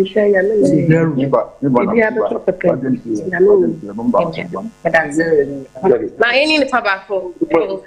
Hello, good morning. Pacha be na obedu polling station. But around 5:40. 5:40 a.m. Lampachon our expectations here then. Oh, today okay. That's okay. Inti mpacha oteye obia bompire sent bibia because so one na obia to naba na wakoni fie atwen isi no. Yeah, that's Lois Dogbe. Now, Bamba won't so send the city a post for any be Abba.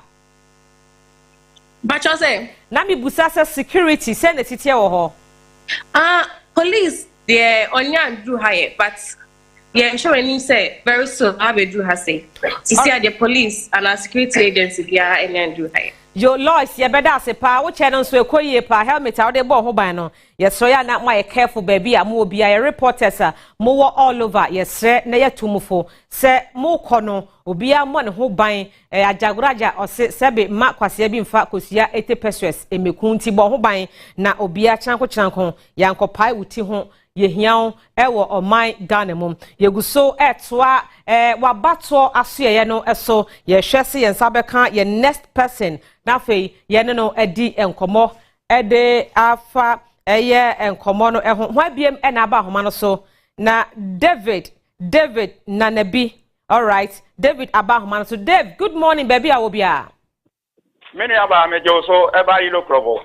Okay, you look robo. What say na honomo esi sanse yenimu se afi aba no parliamentary candidate Dr. Chum Berima so and okay krapa in 2020 one na your first vice chair the ma NPP ami okono wo epoye mantemu and now one incumbent MP Yera Albert Tete and na ejina yes honomo no kwankra kan a ase ehwa din kakra say na city e wadaroma. Many about me that say, anopa beye nunu empire mu pepepe na ibibe kuye mu ewo yelo probo empeso aso hanu sa na uka dia omoto aba centers ho price point ho no sometimes no metimi aka say gidigidi tai ba ho pa uyi somanya dia esopa nkrakan hanu na mi gina nkrakan presby school na Ghpage Presby School hanom no se amino ka se de electoral officers amwa abom ho mode papa aye set up papa mo twen set time no beso a omo de abato no beso so na mi hu ye papa no no afen so mini amema no mi so bi wa ha omo asala ya metimi aka se every omo tieti omo ho abo omo ho pa se no sonya boy ya na omo adala imu na chese omo de abato na asese so wa ha no. It means I had the police for Hamigu, prison officers in Soaha, Sansona, yellow crop of Hanamonosono. Aha, Diam, Batabasadia, and Kosuya, trains and on Sonny Bebo, now electoral officers, or more abodom, or mobodom, say creepers, nothing, no, Dudona, Abeto, or Maba, yellow crop and Krakan Hanamosi. Vicious now say video so I free yellow crop by ya, we more papa penny. Utim se bi ankade a che se wo fa ne nuru ansa na bi opebe bibia dia opebia de nanso oti ho no adopa no nsia abapa nsima aduonu emiensa abreba na obepie mu ewo ho me papa me koto ne nche na me gira ne nche a wabo ne homode papa beye me ba ha be nonu mpa mu no na me papa panyimu oti ha why ready all train time no na wato na ba ewa ha no mo nti ka me bisa ne se DNT na wasori ahimachi a papa panyimu a wetimi abetra ha sa echete na ni abe papa me ma kwa ba de ba onia TV onia FM so na DNT na wetimi asori ahimachi a wetimi abedu ha ntemu a aka opese oto wa ba the buyer of Ghana more potent to Israel the mala ne MITM manu ka hawo ne manu fi kejoma no libangele mini aba the opachira ni say waba hantem because na ni abrepa say oba beto na aba say na be ya oba be yi Ghana kan nipa obetimi ahwe so wo Ghana ha bibia so bededin wo Ghana ha sanso na me brothers ye no bi nso wa ha o masala ya pepesa ke be bisa won die nchi na ne o mani abre because ene no mo piepie no mini aba empanyimfo ankasa na me hu o mo say if 50 70 mu okono na me hu se omu piepia omu asala wa hanom me ma kwa ba de ba onia TV onia FM so na die nti na wapi anopa ahimachin ya time nso nkra abatu ni nti na yewa ni sini wa cricket o ni se kibe wa all the team no ya ready pass it to abano I ready say to abana amomani ko ni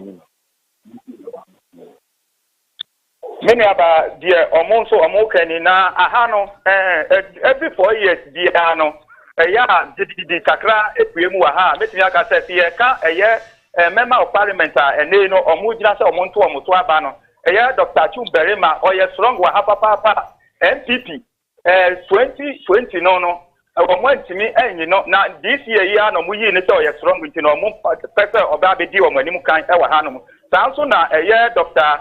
Abed Nyakote tete ono nso no oye MP a ono nso owayi lokrobo ha no mu a ono nso no o se onhwe enfi na konya so emma Dr. Chumberema na si ka Dr. Chumberema abakosemu a menia Minoka say Dr. Chumberema na oye first vice chairman ewo epuemantemu ofi epuemantemu ano say kuntunhia ya na kira na ekoyinti no sadia obeba ono ani krom yilo krobomemu no abegina as parliamentary candidate MP na ono ankata na nyuma pa oye no watimi adi atwaso ewo hanom na ono abegina ya no oni obi ankotese because nipa ojina 2016 2020 no honorable Jeche Apete ohun na no te o mini abema ana me bra penyi me stand for mana midi makonya no ebema na waso it is a ubisa media aha de 50-50 a dodo na so ka se mini ndoka na mede to edwai dodo na ka se ombeto skirt and blouse aha no mo de dodo na yilo krobo ha no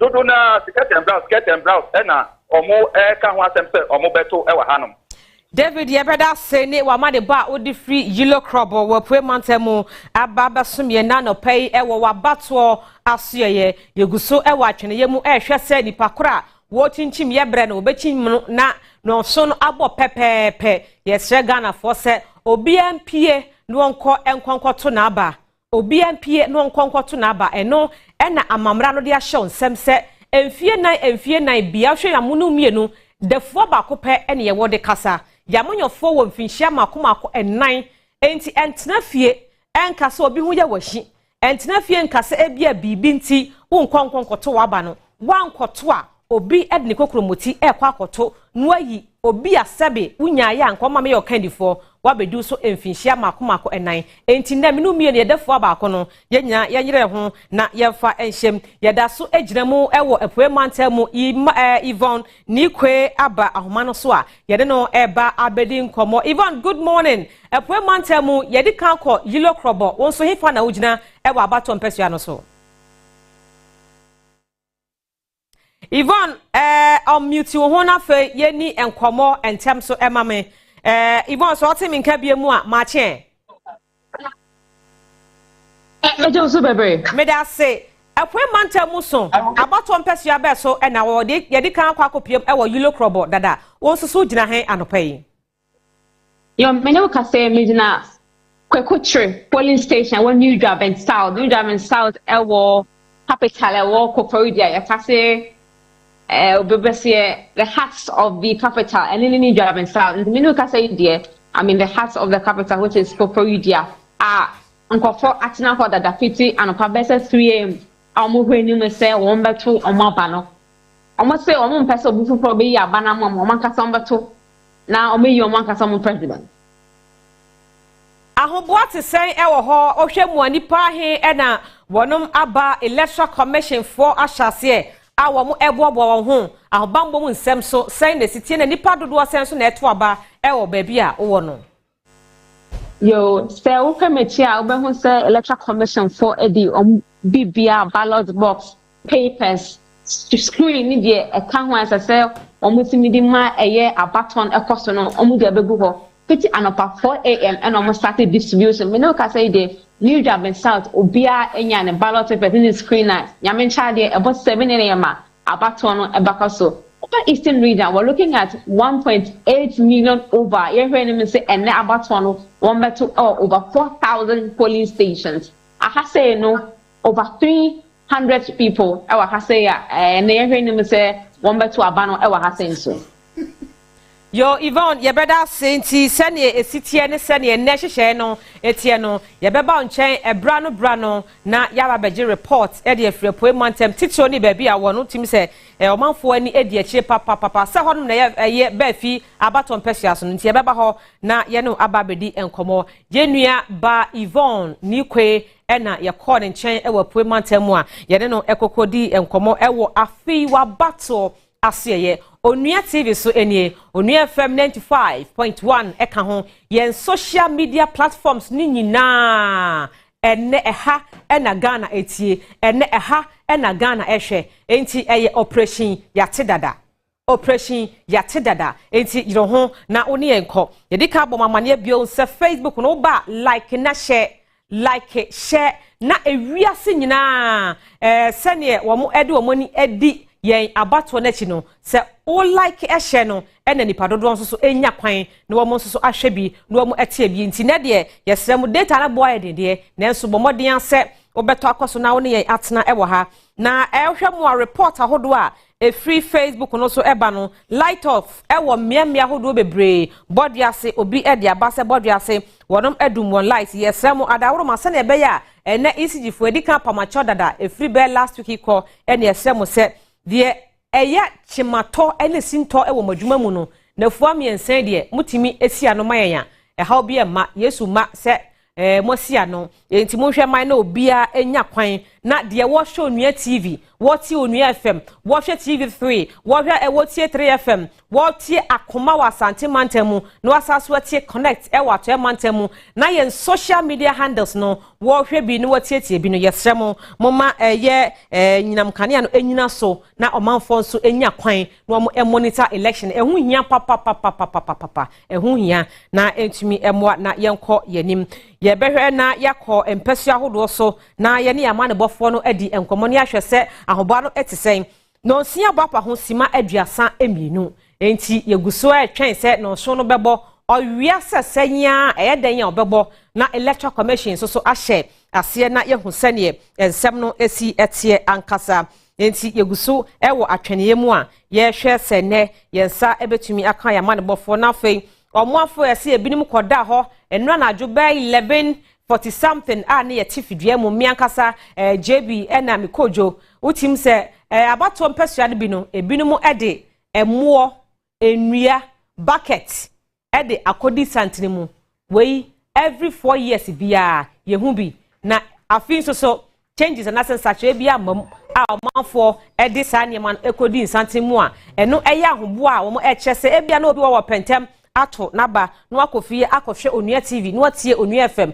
obi won so ato aba ne wi a opeso ogina ho na obie nani ho no hwe bie agyayi radampare aka kire ense sese de oto aba ne wi na bibia ni a mobile phone no ekura no kekra ena Onua TV kura so ya provide telephone number I'm sure say e was screen no so say de ekoso e wo mpesua no so de ekoso e wo polling station ho no mo a wo ho a woni twia no ubetimi ya video no now the voice atoase I indicate say constituency way polling station way weni ene ekoso o sende eba so ewo WhatsApp no so a ye bedi ho dwuma edi amawo ne ahwe abo ho ama ne kama na ye de amawo ewo ene aba ye beto eso Solomon Kusi minim se waye krado a ye beko ne nchen a se onye krado so a ye beto aso na afei yede yani achiemu na yesokopiemu ewo wale abato empesua no eso a sese omanfo ne Ghana de hia wonum enya mfinhie dumwotwe eko a omadwen mu eda ho no omukura wonum voters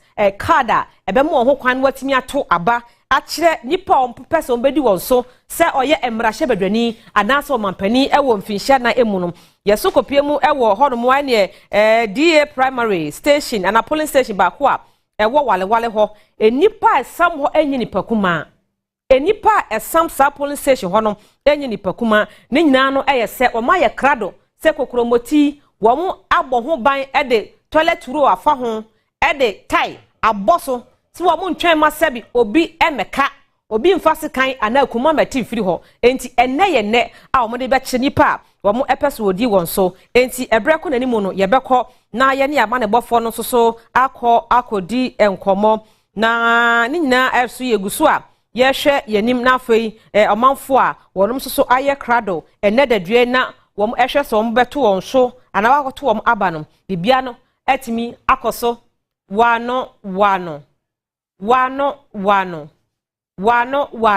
enti ɛya na kasa no mabie manum kakra na yate yɛn headset na ɛhye yasom no nti ama wantea mu a yɛnte wantea mu anka ne yi a yɛnte nti ya na wasan so asisu biem ɛde amame to wɔyɛ bohobiem sa fa mame na afa mi hu sɛ obi aba homa no so a ntem so menkɔ na menne nkɔdi nkɔmɔ na afa yɛnkɔ yɛnim ɛwɔ wabato aseyɛ ya ye dede bosomini a ya kyerɛ Ghana ne wiase nyina sɛ onua TV media general ya boa ye ho enti ye bɛkɔ all right enti ye betwe ye ho abasɛsi a ye ba ye bɛto wabato aseyɛ so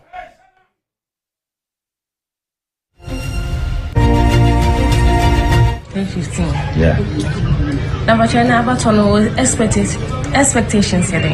Expectation. Oh, you pay peace. The past will be. Why? The way we be happy. I pay peace. Number 10 men will be doing high. Number 2 expectations were now about on here. Expectations for when now about on here.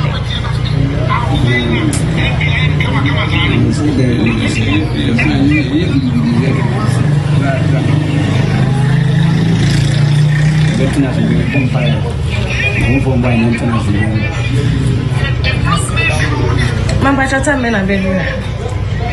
2:30. That mamba chana about no expectations here. Oh, expectation is especially if you are fair. That's it. But you're now bedroom time. You were there. Oh, but that.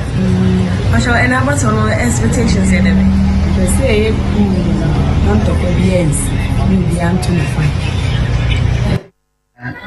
I said, we got tomorrow and Sana Mako because maybe we open my said Kokudi. And to be trouble number 2 coin, I cook myself with you, might be a young. And as a yes, I remember 20, I went to intimate trouble and one. As I will be president, Mamma, or Abraham, Mr. Pennis, I present, but I'm better my being. And then I'm sorry, Tema, by him, 2 years, Mako Dimituma. And maybe no be my many first person, they can be maybe do more 329 pepe. I'm from a watch night. I closed around 4 and I decided to pass over to cast my vote as early as possible so that I can leave to the house. Yeah, the queue will be very long. That's why I'm here to do that. That's why I'm here to cast my vote, then leave here. But any expectations near them? Maybe the problem I face here is who will do that?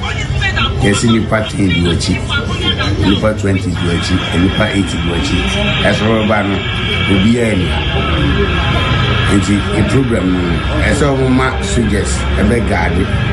Wow, when I saw trouble, who be not a movie na nipa ba ku megina no ga se nipa 8 dimachi nipa 10 diachi no no ada na wo aba be dilai nti nipa 8 ni baba na wo tna afes na wo kudi tro nti obi o ha wo se 15 dimachi na wo nyina wo fu na nipa ba kwa be se 15 dimachi ana 10 dimachi na wo nya ba ni be ntu na wo mu fie no aba be tu na wo aba no nya bi antu nti o ma so ja for metro na emwe.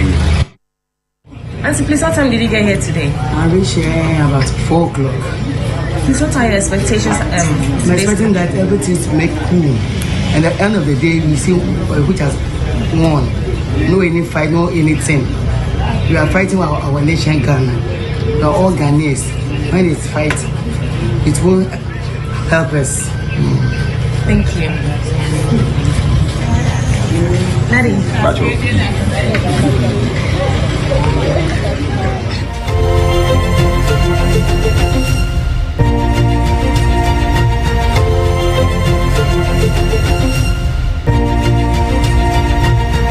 Ghana phobi ena otese na wonom eni amane bofo edi nkomo no wutim se ahoboa no aye krad obia ye nadwen se ene wo beto aba enti ukọ ntem wa na abeto ntem o se papa ba ko se wontena ho ema obi emeto aba enyu omampani ebedi no so enu nti saa asem ekura mpo no amerua na tudwa no won so ma honya ha dware na kogodi nsantire mu kwoto aba na kire wotumi na enepe ena Ghana ya mamra ema menu mie no ho kwan se yesusu ye betumi akasa ewo abato kwan so ye kasa na wia ye tumi na asa emfie na yaka no akodi ya manyokofo ensem na se amanyofo ensem ewo ho ene ye somo na sane enura ye tena se na yabo mu amane ede kire mu no enye menko a ena me ba bedi dwumadi ene team A yaba mikojo aye krado sanso ena JB waye krado Antiama, Miss Nancy, Auntie B, Mr. Nuyama, Yadamasepa, Mama, Yahuse JB, suit, Efatano,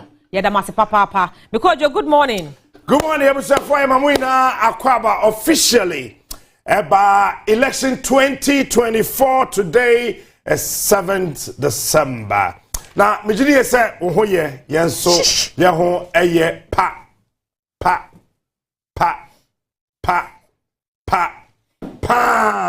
And it can somebody say Ghana, Fourth Republic, about to say our 1992, yato yaba on the 3rd of November.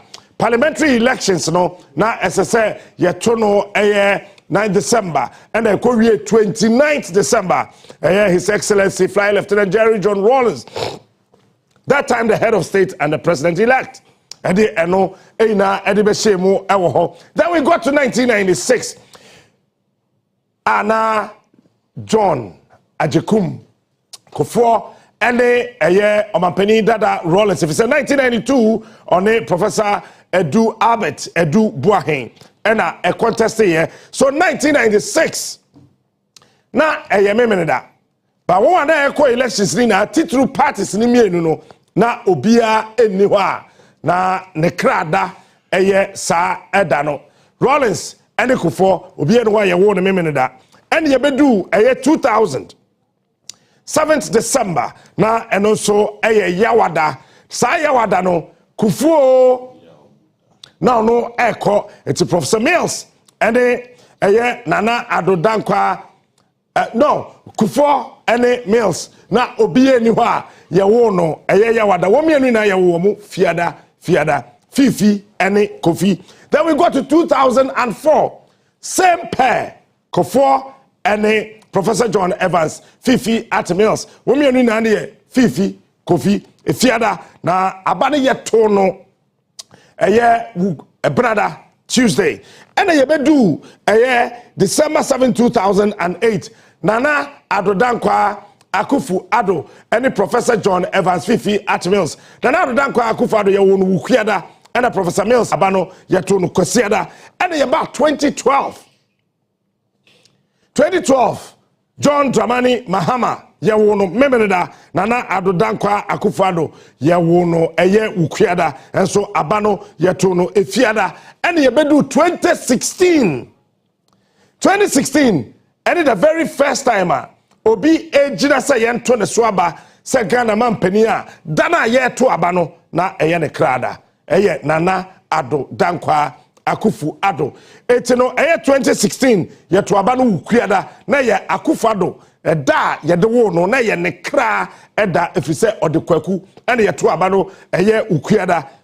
Etino woni obi a ne kra da ye bibi egura oboa ebe yire enti mahama huriko na ohuriba ohuriko na ohuriba mekai kweko ayindo ho the nituam pass ade owusu ose we are in a comfortable lead then so na eyewukua kufa do kukuru jo mahama de ne course no hwe ne nyame anim and I say hey zonam zo na sum pai e fom gogoro mahama ni ayeko asobeti aso Charlotte se oni hweka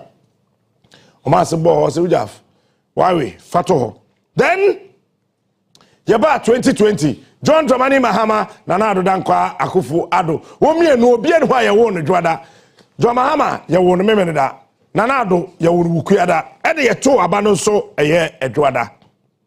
Now 7th December 2024 said ye ton Nanado is the first presidential candidate war republic mu a da ye to abano sa da no ye wo no ne krada eno no and I repeat, this is the second time ye to aba da na ye to no eye nipa na wo gina na ye to won so aba no eye baako ekra eda na ene John Dramani Mahama ne krada ena Nanado 2016 na ye ne krada eti se okukuru John Mahama kosoro ne krada de ne hwe ho a ene so John Dramani Mahama krada if you say ye to abano eye memeneda na say what do we need famudi the first time I to aba memeneda eye 1996 and obekaya ya tedada formula no ye catch us say afi abato no and in 1996 edikan na ese na afi 2000 and so na ese it's actually playing off now Eastern region edika catch us enra ye wonsuo ahodo bi wo ho a eye adwuma ewo eye Eastern region ewo abatom unfortunately sa ensuo na kase a ewo hori na no galamsey no ase no enti ensuo no mutumi no he no te anope ya hape na obete se da be ya wo ko ba bi a na okwate aka say ya te dada captain akan na eno esi eye na afei eno achi no Osha eniama ne sede esi eko eye ena anope no Ghana ye di Ghana ye boko ye ba ye drive ye ba adwum no timu se obia won pese omko adwuma eko won pese omko to omade eko na afi wo hwe other polling stations a wo se omo hye eniama no ewo ho officially mama won ti ase abato we obia no wo betimi akova ne yie akamu asama kire wo yie achira ode ebeko yie akosi mu yie echen onua if you say yen de hano officially in central Germany nyina mu no yen na ye abato asweye this is the election ye kwa one enipa yenida won so 1992 ye kwa akoto aba na president bi anwui na vice president bi anwui 1996 ye kwato aba na president bi anwui na former vice president bi a enwuye but ekeka ba ya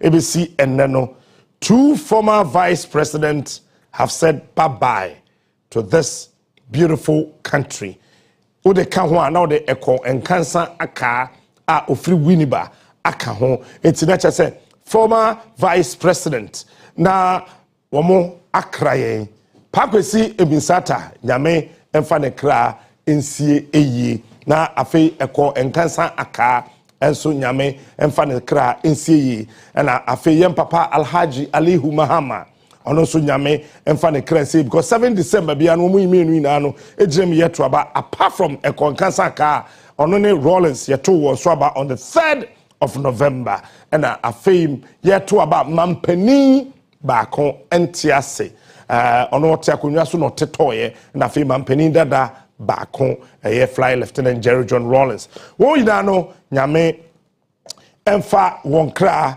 ensie eyie na 7 December bia no akwanhyiasi every 7th December accident si ena wo hwe Ghana bato no yina mu nso a obeti ase se etoda nkrofo koye campaign ewe musiye esiye baby esiye nipa efunu a omuwo no nkrofo ekoye campaign ewo ho this is the 4th timer oba eshetuntum akwesiye akoye campaign ni na so koso ewo Greater Accra region den na kire den na wom nsamafo to aba anase nsamafo to aba ye before ndema bebrebe wo a you say a myth ebinim so a superstition and then for all of that will be put together this morning on your most authoritative media house Unia TV Unia FM na feyetimi achechiro sa enema no enyina emu yebekọ various regions, various districts, various constituencies and various polling stations na enema ekoso hori na no yetimi ama wate This is the very first timer. Yewo mampenia. Ontimi sheda mon hoso enante na yeto aba. That is John Ajikum Kofi. Enti ebehe baby oto aba dada na eho ena obeko koto naba. Nsem bebre wo ho a wunya nte wo babia age Odua TV ene Odua FM. Enya me nkwa na me wo ha wote efia enka dada ena afei mea minua bema Isaac Jebi eno na ama ye friend Jebi ni din Jebi no ndi din bia ni asase so ode a jewom but ye friend Isaac Jebi ena ya ni Jebi oje bibia bako ewo betre ho efe papa efia kasa bisa do say to me pa bi nie ana ho efe do na ujini di because do ti o ma no obi so no akasa do say it me pa bi nie me efia me pa bi nie na why me say sister Janet erade Captain, and then this is the very first time Yenya Omapeni Dada Obawe Siki for re-election. Yato the Swaba. First time. Yapamono Wakofi Esanso Ba Obawe Siki for re-election. See Esanso the Swaba beam. That Omapeni beam. And it's going to have a direct relationship or direct with the US of A. Yefa question cry. Donald Trump. Trump. Now, Donald Trump ebaye. And US for say Donald Kofi. Wako asanso babiem obaye obe contest ye wasai US for asanso retain as the president of the United States of America. Now, say yedi US for abato no ekọ the way a esikon prepare dia, then it is likely, most likely, say a change is going to happen today. But and the will of the Ghanaian people is going to prevail. Ghana for yina ena ekwa koto santre na omo decide ye na ekwa ko decide say ye pe esumasi and obete. Now we have come to the crossroad. And the thing is that either say ebeko yenim ana yechi ebeko nifa ana benku. And that is the will of the people today. It is a necessary for this idea where acha yesamet nase by nosia and the corner so and the kwako people say do me do that. That time no yebehu abajofo a and the brashibijofo a obesa come back to brashibijo. The story is a fake one. Thank you for the correction. Then with the delayed voting at Faith Academy, we all know that there is an inbuilt system which indicates that if you are at the polling station before 5 o'clock, you will have the opportunity to do what? Cast your vote. So if there are about 1,000 in the queue, all of them will be given the opportunity to do that. So we encourage all voters at Faith Academy, once voting is ongoing, to be there by 5, and they will have the opportunity to cast their vote. The rest will be taken by the Director of Electoral Services. Thank you. Thank you, sir.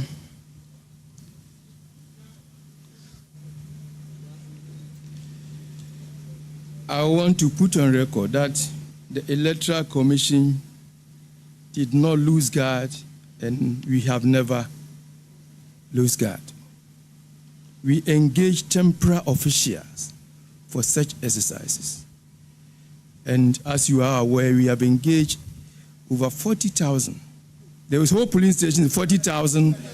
I'm talking about polling. We have 40,648 polling stations. Multiply that by 5, it gives over 200,000 officials.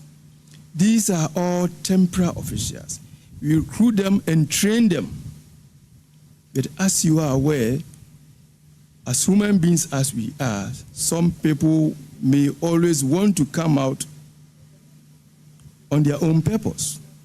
But the system is such that if you do that, the system will expose you, as it has done.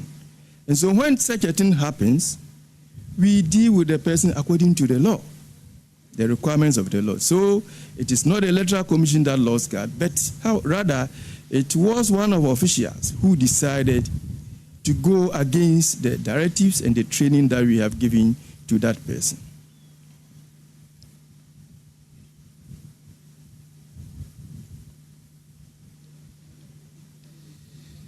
I think that was the only question that was left for me.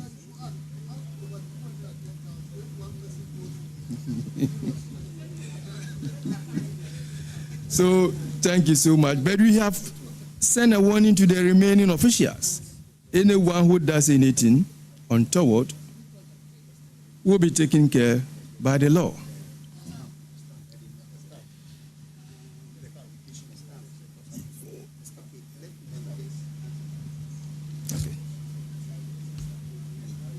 Yes, with the validating stamp, we have 2 validating stamps with 2 different numbers.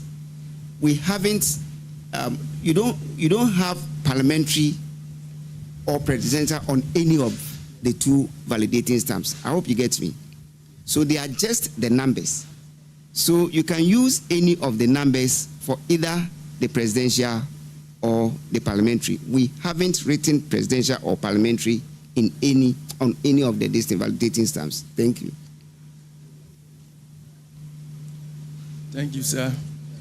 It is 4 Well, having done 6 hours into the election so far, voting is, however, yet to begin at Ahintasem CMB polling station in Sunyani West. The NDC constituency officer, Nana Oche Bafo, argues that the process cannot start because the Electoral Commission has swapped the polling station's pink sheet. He says they must wait until the original pink sheets are provided. Now, we want to understand more. Emmanuel Jan is joining via Zoom with details. Ima, how did that happen, and how is the EC trying to resolve this matter?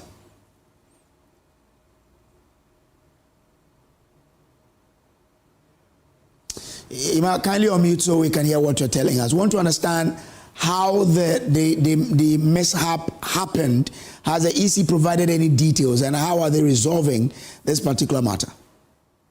Okay, so the EC says that this particular incident is not a deliberate attempt, but because it's a human institution, these things are bound to happen. And then the EC, the deputy returning officer, decided to bring the original pink sheet to the particular polling station. But when he got there, the agents agreed that they will vote because that is their original pink sheet. But the challenge was the center number, because previously they sent that particular pink sheet to a different polling station. So they said that particular polling station wrote their center number on the pink sheet, but they've resolved it that, okay, they are going to cancel it and then write the center number for Manasseh CMB chaired polling station.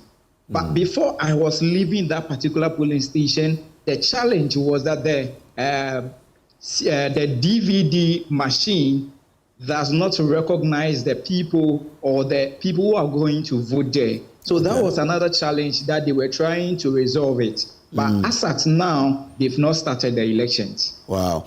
But if the BVDs are not working, aren't they using any other means to try and verify the people who are coming in to vote?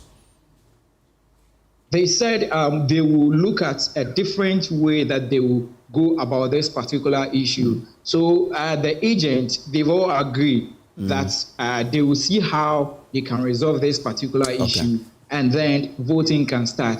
But as to whether they are going to extend the duration for voting, they didn't say anything about it. I mean the Electoral Commission or the presiding officer. And then that particular constituency, persons eligible to vote there are 52. 52 is a remote community predominantly by farmers. Okay. All right. Grateful to Emmanuel Jan for those information there. But chaos has erupted at Church of Pentecost English Assembly 1A polling center in Ablekuma North constituency as party agents clash over who is allowed to escort voters into the arena. Well, quite an interesting happening there, and we'll be bringing you details of that particular. Listening now. So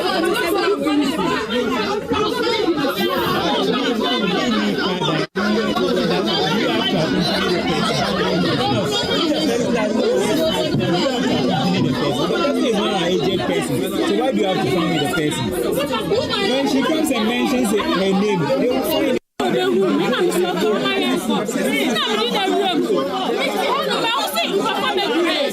you want?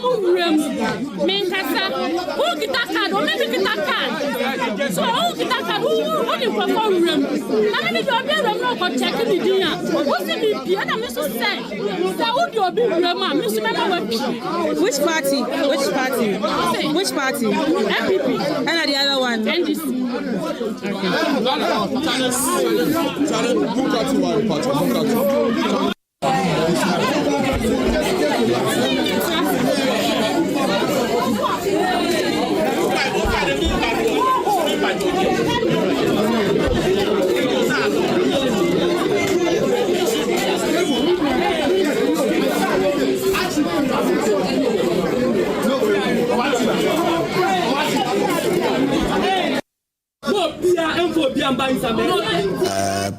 I mean, quite interesting happenings going on there. We'll still be keeping eyes on all of these developments. But let's still take you to another place, Efija Central East, where the NDC parliamentary candidate Evans Amochumesi, after he cast his vote, he accused the MPP PC and Member of Parliament Mavis Nkansa-Boadu of sharing food to voters at various polling stations. Nana Fosu Jiabo, has been monitoring the whole and the process, and we'll be getting in more details. But as you can see there, the NDC-PC cast his vote, and then after doing so, he started speaking to the press. But while speaking to them, he then alleged that the MP for the area, Mavis Nkansa-Boadu, is sharing food to vendors, to voters at various polling stations. These are all happenings going on, and we'll be delving deeper into all of these matters and more very, very shortly here on the election headquarters. This is your race to the Jubilee House, who really occupy